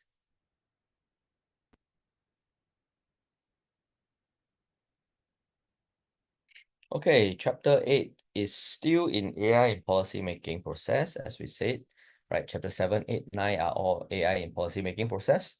Chapter 7 focus a lot on the overall process. Sorry, chapter 8 focus on AI in policy adoption and implementation, and chapter 9 focus on AI in policy evaluation. So quick recap, although we just covered in chapter 7 just now, right? So policy cycle, right? Remember, we say first thing is agenda setting, right? Second one is policy formulation, right? So a lot of extensive research and analysis, which we already showed quite a few examples just now. Then 3 and 4 is about adoption and implementation, and 5 is evaluation, right? And we also, I will not recap here since we just covered in chapter 7, right? But very quickly, what are the different use of AI throughout the 5 stages of a policy making cycle? Okay, and how AI can impact policy adoption, right? So we already discussed, without AI, the conventional or traditional method is limited data analysis capability, right? So rely on a lot on historical data, and of course your data sources will be more limited, right? Because you also don't have enough resources to do all the data analysis with just human, yeah. Slow decision making, right? It can be time consuming when it comes to multiple stakeholder and complex issue. I'm not saying that AI will be much faster. It is supposed to be faster through automation, but again, depending on the policy and the country and the political system itself, right? Some political systems, example, the one China is in, right, can be fast, even for complex issues, right? Because the stakeholders may seem a lot, but ultimately it's not really that much. Okay, then limited data analysis capabilities, right? Policy decision can be influenced by personal bias. So with AI, it's supposed to be enhanced data analysis. We can analyze vast amount of data faster and more efficient, right? We can supposed to be able to make faster decision, right? Because I can automate a lot of tasks. I can have predictive analysis and simulations to help to enhance my decision making with evidence base. Okay, it's supposed, again, we talk about ethical use of AI bias, but generally, removing these AI bias and others is supposed to give a more objective assessment. Okay, because compared to human, right? But again, AI has its own bias as well, depending on how we fit them with the data. Okay. Benefits of AI in policy adoption, right? It can help to identify policy gaps. Okay, so it identifies areas where existing policies are inadequate or ineffective. It can predict policy outcomes through simulation, right? Then it helps policymakers to choose the most effective options through the simulation output, right? It can help to optimize resource allocation. We talked a lot just now using the MRT example, right? It can help to improve potentially policy implementation because you can do more cost-effective regular reviews, right? From that perspective. Okay. AI tools for policymakers, right? So AI can definitely help to do the prioritization, right? Through data analysis and pattern recognition, then do predictive analysis, then do risk assessment. Just now we saw a few slides and even videos on risk assessment. Then I can do cost benefit analysis. Right, so some of the example, right, again, you can, if you're interested, you can click on the link to find out more about these either companies or agencies or tools, right? So there's this thing called Policy Lab that's developed by Harvard Kennedy School, right? It uses AI to analyze large data sets and identify policy priorities, right? That's been used to study issues in healthcare, education, and economic development. You can see a lot of them. That's why I always say why our GBA and our TMA tool is quite a lot of healthcare, and we invited two healthcare data and AI expert. Is because AI, if you look through a lot of public information, right, is one of the most common public sector to use apart from education is actually healthcare, right? Transportation is another one. Yeah. Okay, Ryan, RAND is a research organization that develops solutions to public policy changes, right? So this one is an example. Optipol is another one, right? Focus on discrimination, aware predictive policing tools, right? So these are some of the example of the prioritization tools, right? Remember. Then we can predict policies through simulation as well, right? It can be powerful to model the potential consequences, right? And then from there, we can create virtual environments. So digital twins, smart cities, digital twins, these are some of the example of virtual environments, right? And you can use that to run simulations, right? And then, of course, it helps to enhance understanding because visualizations can help them to visualize things better, right? You can understand the potential impact of policies and you can try to convince the public better and engage them much better. And of course, AI can use to improve decision making as well, right? So by visualizing potential outcomes, policymakers can identify the unintended consequences and make adjustments to the policy before they are implemented. Okay. Of course, risk assessment, we have repeated many times. So risk assessment is very useful by using AI, right? So simulations, predictions, identifying the risks, and even help to develop mitigation actions towards the risk assessment. Okay. Then just now we saw AI-powered prioritization tool. Let's look at AI-powered simulation tools, right? Again, for example, you can click on the link to read more about them if required. Okay, so AnyLogic, right, is a versatile simulation software that can be used to model a wide range of systems, right? So you can model and then you can look at the social, economic, or healthcare impact, right? And then it can be used to simulate the impacts of policy on various factors, such as the employment rates, healthcare costs, and many others. Okay, the next one is ABM, right? So again, I think I'll change the link, right? ABM is a type of simulation software that is used to understand the properties of the system, right? You can simulate the impacts of policy on complex social systems such as education, transportation, and urban planning, right? The other one is a SDM, System Dynamics Modeling, right? It's a modeling technique that can be used to simulate long-term impacts of policy on complex systems, right? So there's a lot of simulations tools available.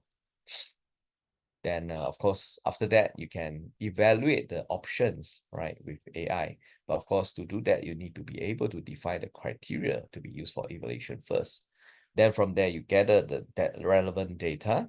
Then you do the analysis with the AI algorithm, then you evaluate, and then you do maybe even sensitivity analysis, right? Is some form of simulation as well. Okay. So we have seen AI-powered prioritization, simulation, now is analysis tool, right? So NLP is definitely one of those, right? That can help to analyze text data, right? Looking at policy document, public opinion, news articles, right? So from there, you can do some kind of identification of key themes and potential risks, right? Machine learning is another type of tools that we use and build algorithm to create predictive models to forecast the potential outcomes. Then we do simulation modeling, right? You create hypothetical scenarios, test the effectiveness of different policies. Then last but not least, another tool is data visualization, that we can present the complex data in a clear and understandable way. Okay. Then another key thing is about transparency and trust, right? Which we always talk about. So the need for transparency in AI for policy decision, right? Without the transparency, right, it can become black box and difficult to engage, especially when we talk about public administration and policy making, right? You need to get a buy-in of the people impacted, which usually are the citizens, right? Even in countries like China, when decisions may be made by just the party, right? But you still need to make sure that you don't have a public outcry at a very minimum, right? And that's why the transparency, to some extent, is needed even for countries like China. Okay, of course, transparency allows for accountability and prevent bias or errors, right? And trust, it helps to build a trust between the public and the policymaker, right? And if the people understand how AI is used, right, and how certain decisions are made, they are most likely or more likely to trust the system. And of course, transparent AI can help to ensure the decisions are made fairly, right? So by understanding how the AI algorithm works, policymakers can identify and address any bias. Of course, last but not least, legality, right? In many jurisdictions, there are legal requirements to ensure that the AI systems are transparent. Okay, so ensuring transparency in AI use, right? Building trust in policy adoption. So of course, we look at the feature importance, right? Identifying the most important features that a model is using for predictions, right? Then of course, we also talk about rule-based explanation to be able to explain, right, how the rules are being set. And this one we'll look at a video called Explain. We'll introduce the simple concept, right? A concept that is good enough for you to understand called XAI, Explainable AI, in a later slide. Okay. And of course, we help to make decision-making process more understandable by creating visualization of the model, right? Then the last but not least, I think the title is wrong, right? We simulate the model behavior under various conditions to help to understand the response to inputs. Okay. And of course, we have an example. UK government introduced a transparency code for machine learning in public service, right? So it actually put in publication of the algorithm, what the algorithm is about, how is it being developed, right? Then from there, explain the decision making, right, of using the algorithm. Then it will provide human oversight, of course, like what we said and discussed just now. And ultimately, it will have the engagement and evaluation status through public consultation. Okay. So this one, a quick video to help you to have an appreciation. You don't need to know in detail. You are not being tested in this concept. But because we talk about transparency, so the concept of explainable AI comes into picture as well. Yeah.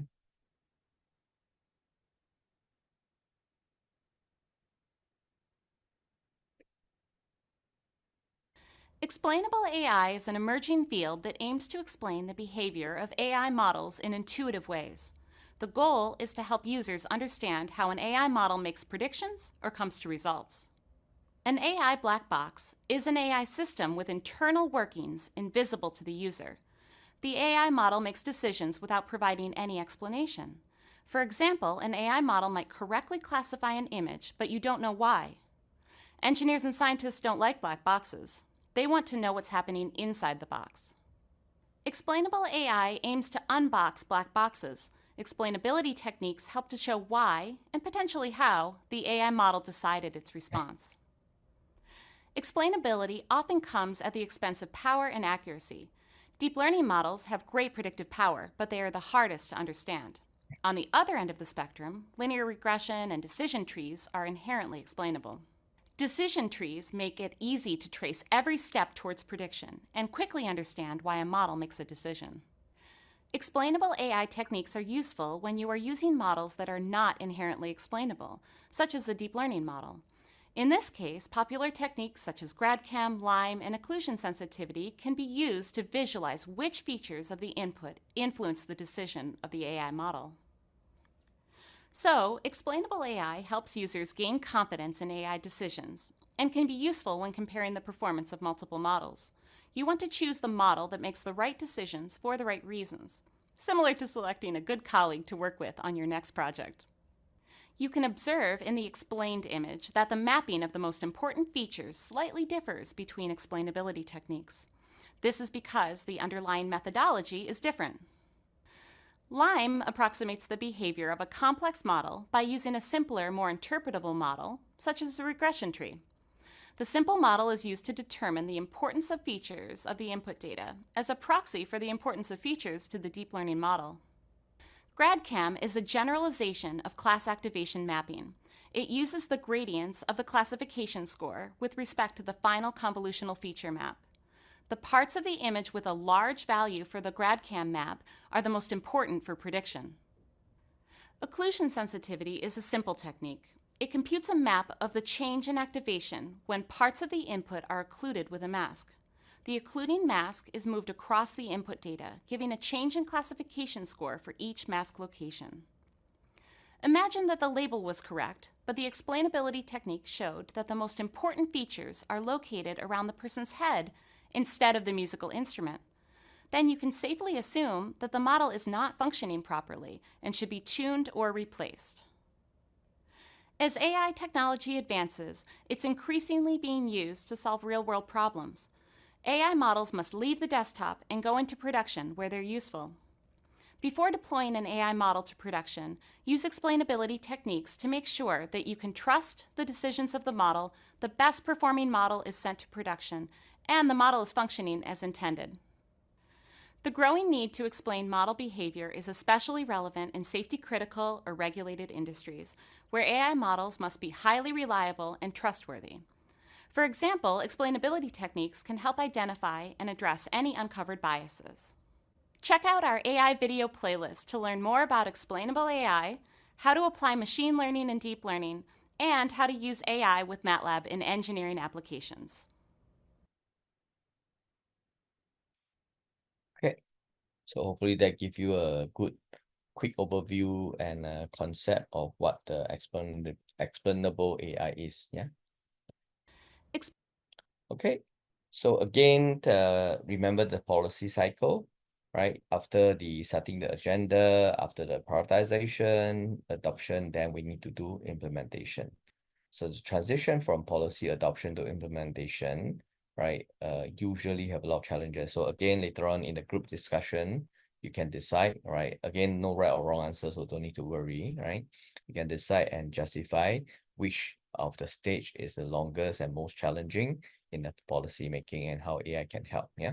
So here did say that from a lot of references and experience, you can choose to disagree later as well, right? But from a lot of study we have done and research we have done, right? A lot of significant challenges to move from adoption to implementation, right? So while a policy may be well intended, right, it's always for good intention, at least from a policymaker perspective, right, and even supported because you get expert opinion, you may get focus group and blah blah blah, right. Ultimately, the successful execution requires a lot of careful planning, resource allocation, and effective communication. And I will say even continuous communication and get the buy-in. Yeah. So key challenges in policy implementation, right? Resistance to change, just like sorry, not just policy, just like any organization change, people are usually resistant to change, right? That's why there's always a change management team, right? When you do any transformation projects in a company, okay? Resource constraint, right? Of course, can be human resource, can be non-human resource, right?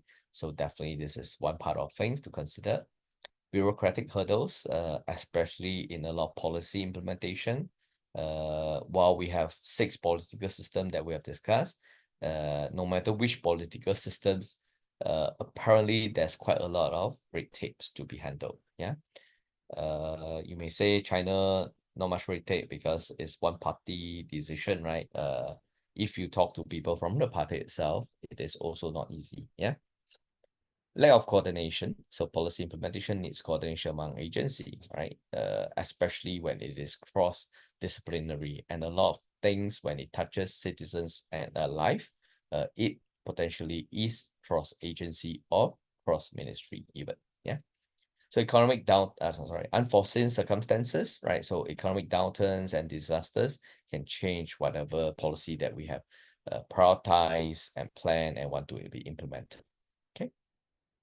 So of course, there are still ways to bridge the gap or mitigate the challenges. Of course, not 100%. You may need a combination of a few of this or even more, right? So things like comprehensive planning, and that's where data and AI can help that we have already discussed. Effective communication, very important. Your engagement, capacity building, right? Especially towards answering challenges in resource constraint, right? Monitoring and evaluation, and ultimately adaptability. Be agile, be adaptable, to address and to mitigate the challenges from unforeseen circumstances. Okay. So AI for effective policy implementation. What can AI be used, right, to make policy implementation more effective?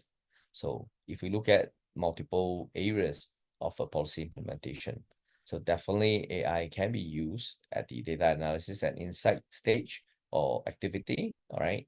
to do scenario planning and predictive analysis that we have already talked about.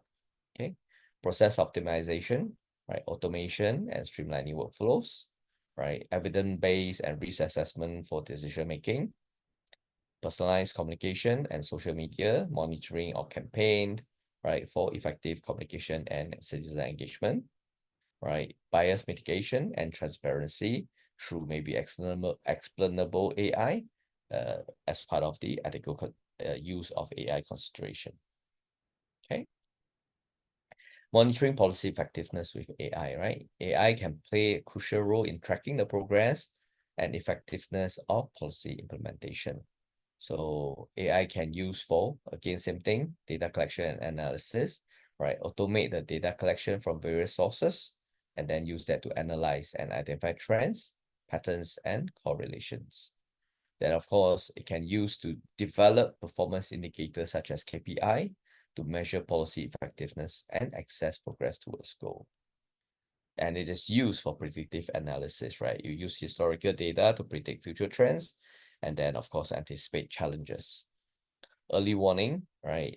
Hopefully, most of the time, if you do the right algorithm, have enough and good data sets, it can give you good early warning, right, to potential risks, right, that we can proactively launch measures before these major issues arises.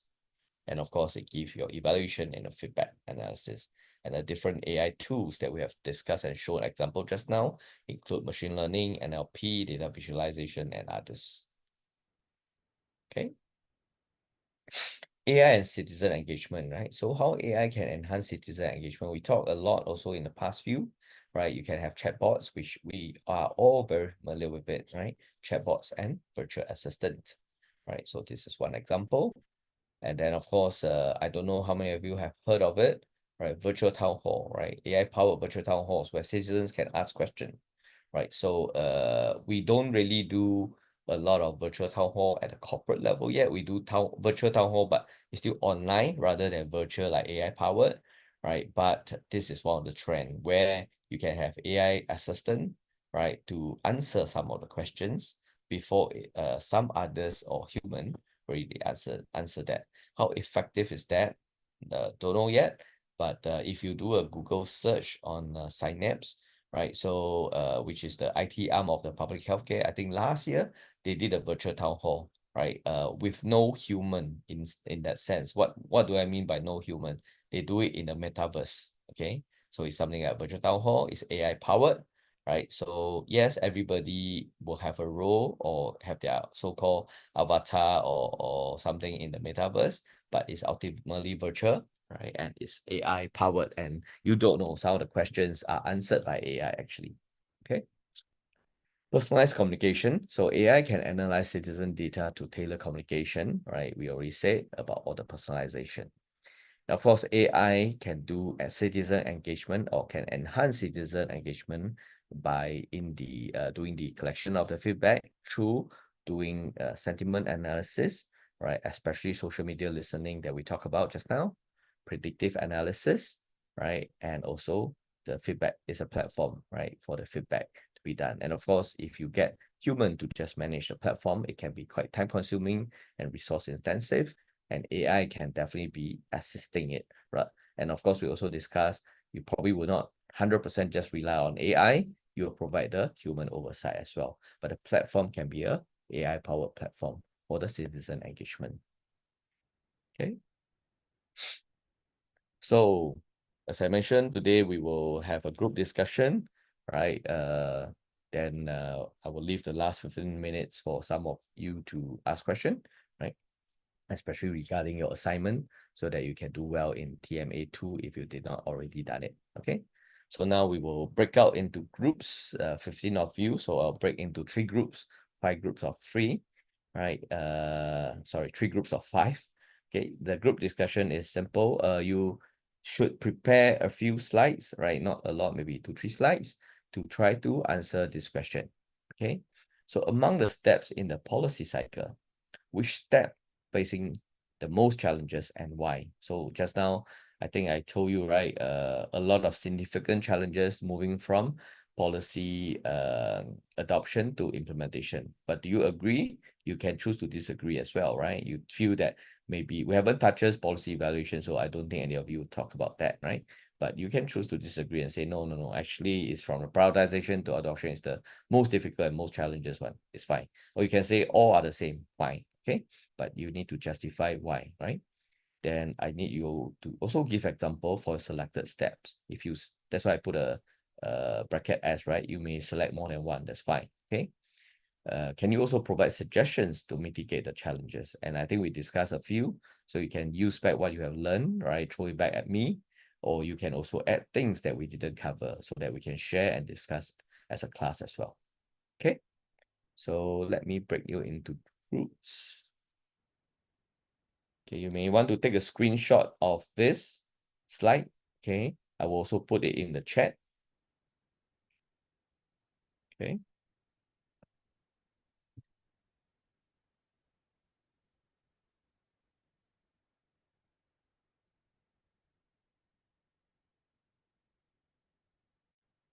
Okay, so let me see how many of you do. Well, when we do group discussion, people start dropping off. That's not good. Okay, so 12 of you, okay, excluding me, 11 of you will get better class participation score. Okay, let me break you into groups. Since 12, 11 of you, so 3 breakout rooms.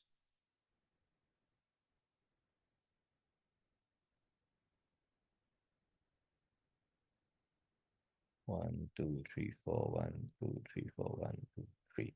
Okay, so the last group only has 3 of you. Okay, then the first 2 group will have 4. So this is assigned by the computer. Okay.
Jenna, are you there?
Hey, welcome back, everyone.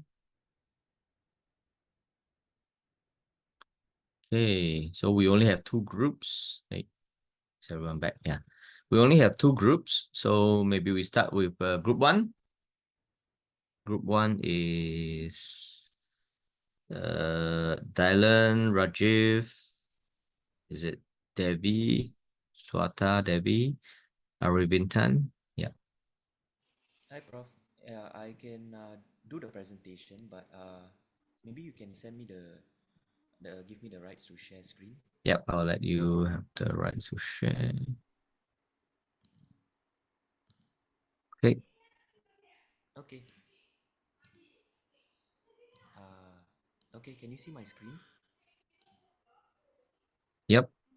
Okay, yeah, so this is our group presentation. Our group chose the two most challenging policy implementation.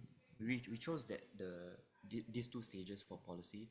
Firstly, policy formulation and policy Sorry, implementation. Rajiv, you may want to put into projector mode because it's a bit small. Is it? Or Oh, slideshow mode, yeah. Yeah, on Google slideshow Doc. mode. Yeah, you go to the Oh, right okay. hand side, Yeah, slideshow. yeah. Yeah. So our group identified policy formulation and policy implementation as the most challenging stages of policies. And this is because for policy formulation, it involves extensive research, which might have to go beyond just relying on historical data. And there's also the challenge of trying to create a policy that meets ever-changing circumstances. So sometimes when you implement a policy or you come up with an idea, it may be relevant today, but the circumstances or the situation can change a few days or weeks down the road, which requires you to tweak your policy when you are formulating your ideas. There's also the challenge of trying to meet various stakeholders' interests, because when you're coming up with policy, you have to try to meet everyone's needs, but there will always be challenges where one group will be against the other group, and you have to prioritize which group's needs are the most important. And also, this is a point that we shared earlier also, is that the need to come up with new policy ideas to new circumstances that sometimes historical data and expert opinion alone cannot provide insights into. So we gave two main examples. Firstly, starting with the COVID-19 pandemic. So based on prior experience through the SARS experience, a lot of the policies that came up were based on our experience, the government's experience through the prior pandemic.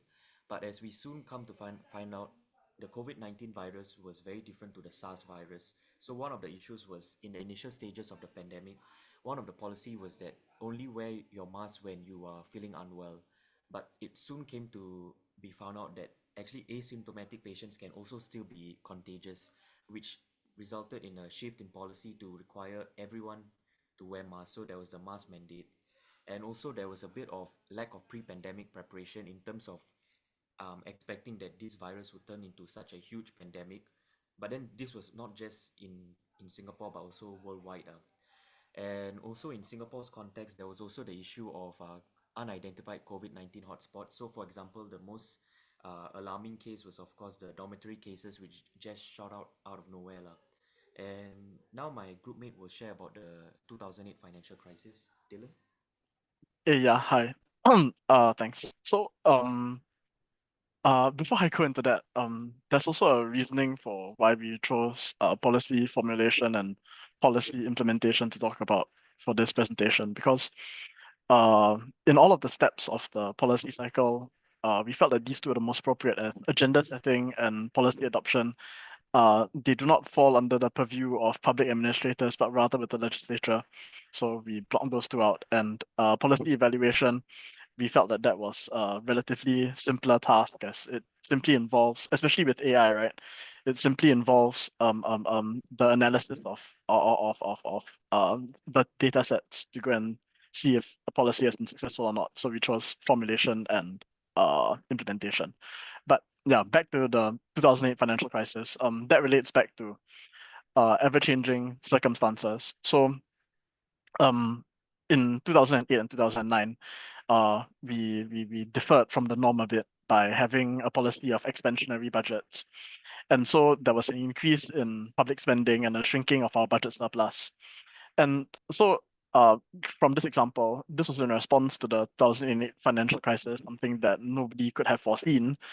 And so it is very, very difficult to decide on the policy as it represents a departure from what the government's historical principles were. And our government's historical principle has always been of fiscal conservatism. You want to maintain your coffers for a rainy day.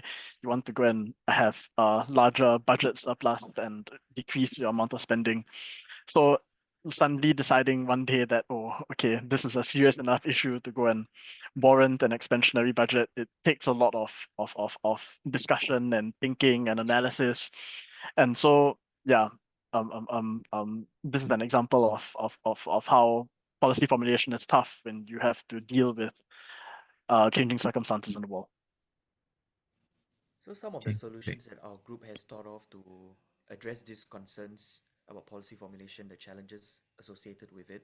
So for the example of the COVID-19 pandemic, an idea that could be explored is of course to use pre-pandemic predictive capacity. In other words, using AI as a way to plug in this gap, using AI's predictive analytics capacity, so that maybe you can identify hotspots that are most prone to having outbreaks, and then at the same time you can measure and quantify the impact of those outbreaks in order to inform your policies, in order to adjust your resource allocation and policy implementation.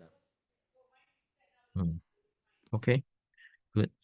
And our last solution is one of the hallmarks of Singapore's policy formulation has always been that the public is always consulted, especially for extremely major policy decisions such as the opening of the integrated resorts, for example. The public was consulted, and having public consultations is often a very time-consuming and effort-consuming endeavor, and AI can help in this gargantuan task by helping to analyze the data and establishing the sentiments of the populace.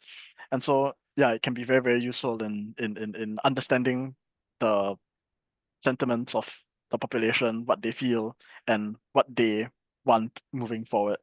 Yeah. Okay. Okay, for the policy implementation, I'm sorry, Rajiv, can you go back and try to present again because we updated the slides. Yeah, okay. Yeah, so policy implementation for us, we find it challenging because we can't really predict how the public will react to any new policies. And the constant changing of policies such as the use of the mask or vaccines during the COVID-19 pandemic will actually cause confusion among the public. So some of the challenges that we actually thought of is actually the lack of communication among different agencies involved. So for example, the COVID-19 pandemic, it does not only affect the Ministry of Health, but also affect other ministries, for example, the Education Ministry and Transport Ministry. So they're all involved to actually address these whole safe distancing issues to ensure that the spread of the disease is actually controlled. And then secondly is the resistance from public, because when COVID-19 vaccines were announced, there were a lot of misinformation spreading. And so the public will actually need to be educated on what are the correct news to read, actually follow up with the information that is correct. And then there's also the issue of the lack of resources. So some of the issues will be we have acute hospitals, we also have the government hospitals. So these government hospitals will probably have more funding as compared to the community hospital or the acute hospitals. So this will actually limit their technical expertise in implementation of AI. And also government hospitals actually have their own partnerships with agencies and already supported by the government for such projects through funding.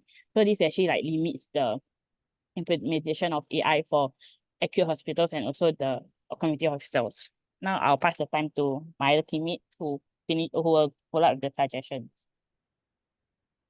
Hey, hi. Just want to write on this example. There, apart from these examples, there are also other policies for example, the Ministry of Transport's Simply Go plan, which has also did not bear any success. So to mitigate these challenges, what are some strategies we would suggest is there has to be better communication among different stakeholders. All right, and there must be a collective end goal that supports most or all interests. There has to be a greater public and private collaboration. In this case, like what my friend shared earlier, do not just limit to the public hospitals or institutions. And they may also have pilot programs with different institutions or different sizes and capabilities before going full scale so that the gaps can be identified and resolved. It's important to seek for feedback from everyone or from all the stakeholders. And finally, holding public health campaigns and sharing information earlier in the process to introduce the new policies. So clear communications, public engagement, uh, even evaluation and feedback is critical in terms of policy implementation. Yeah, thank you. Okay. Good. Yeah, thanks for that very good presentation. Although I am more convinced of your policy formulation as more challenges. Yeah, but I think both are quite well written. Thanks for that. Yeah. So same thing, right? I think I hope you all get a hang of this. You justify your case quite well, giving good examples, right? Of course, this exercise you didn't put too much references to academic journals, right? But when you do your assignment 2 and subsequently your group assignment, remember to do that. Yeah. Okay, maybe go to group 2.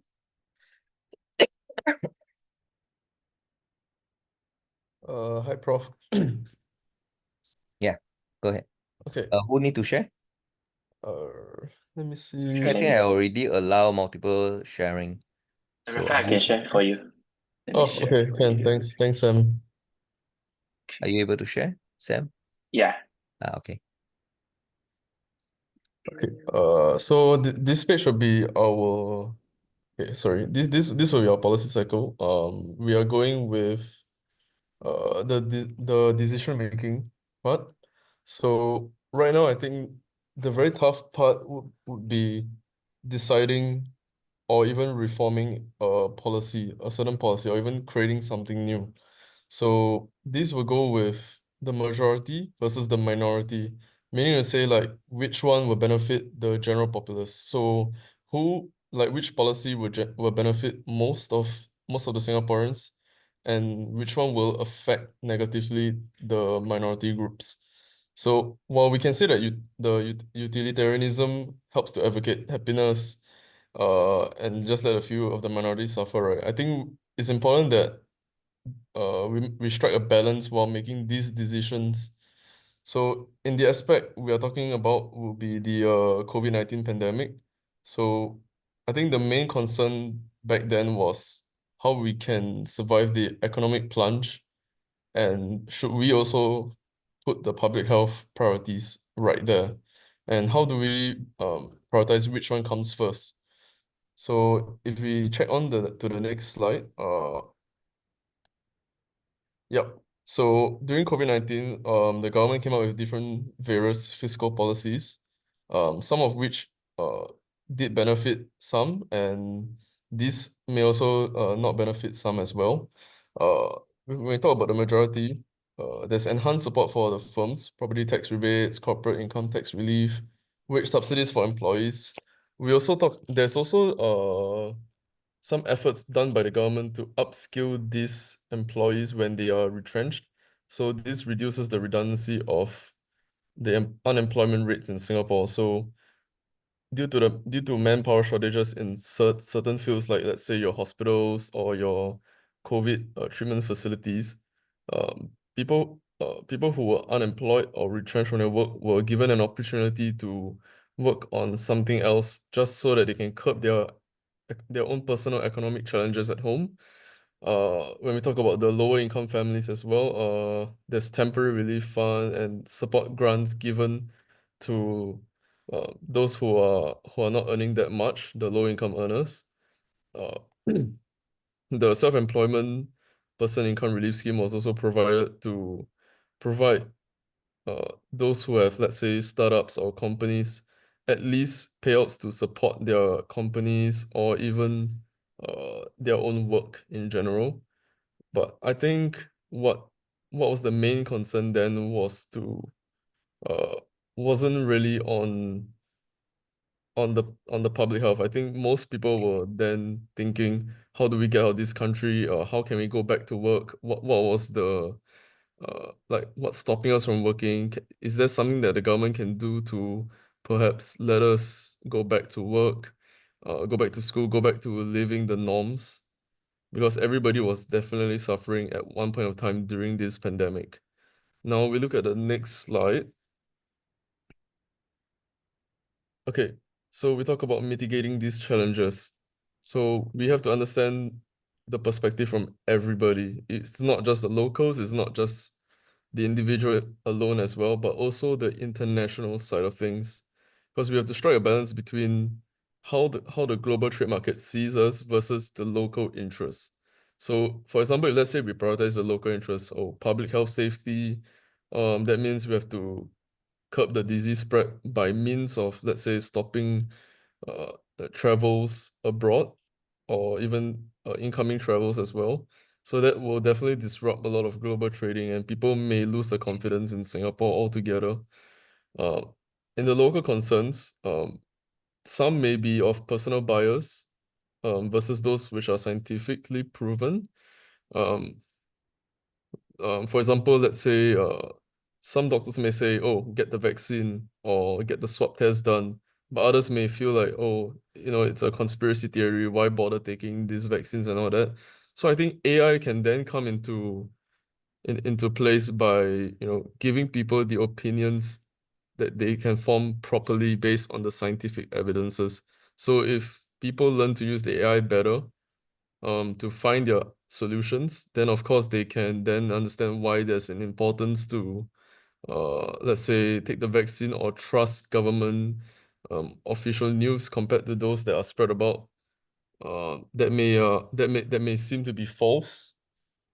When we look at the blurring differences between the public and private sector, then we can then determine what's a logical process to begin with. So I think the decision-making part is really, really tough. Definitely some will be affected, but we still have to understand that we have to benefit the majority of people just so that they can, so that the country can have a better longevity in terms of the growth development whatsoever.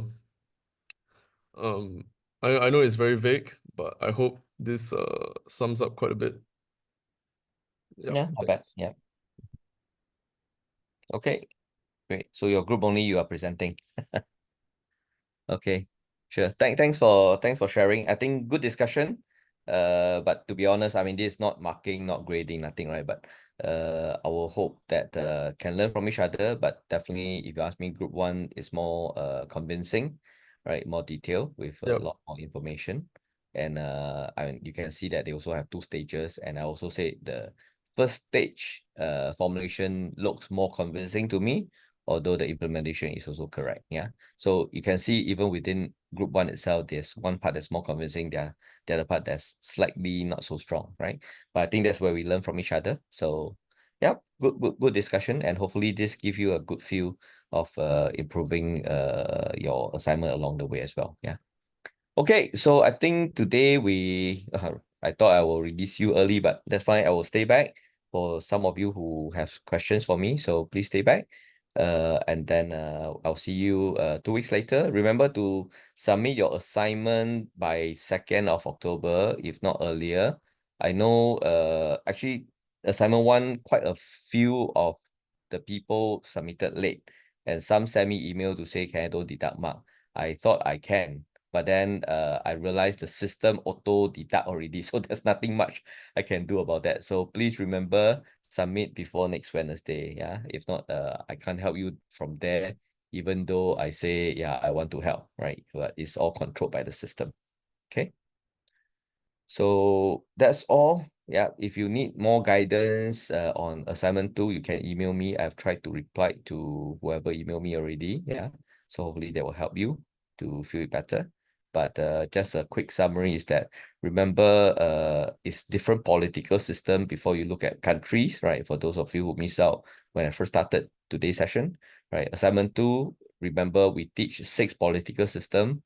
Good if you can evaluate, contrast all 6, if not at least 4. Yeah, don't go with just 1 or 2. Yeah, And remember, political system is more important than country. So don't compare 2 countries or 5 countries, but they're all same political system, okay? And then remember the question asked about government as a regulator, government as a promoter. So there are 2 distinct ones that we cover in 2 separate chapters. The university is very particular to make sure that you have additional reading, okay?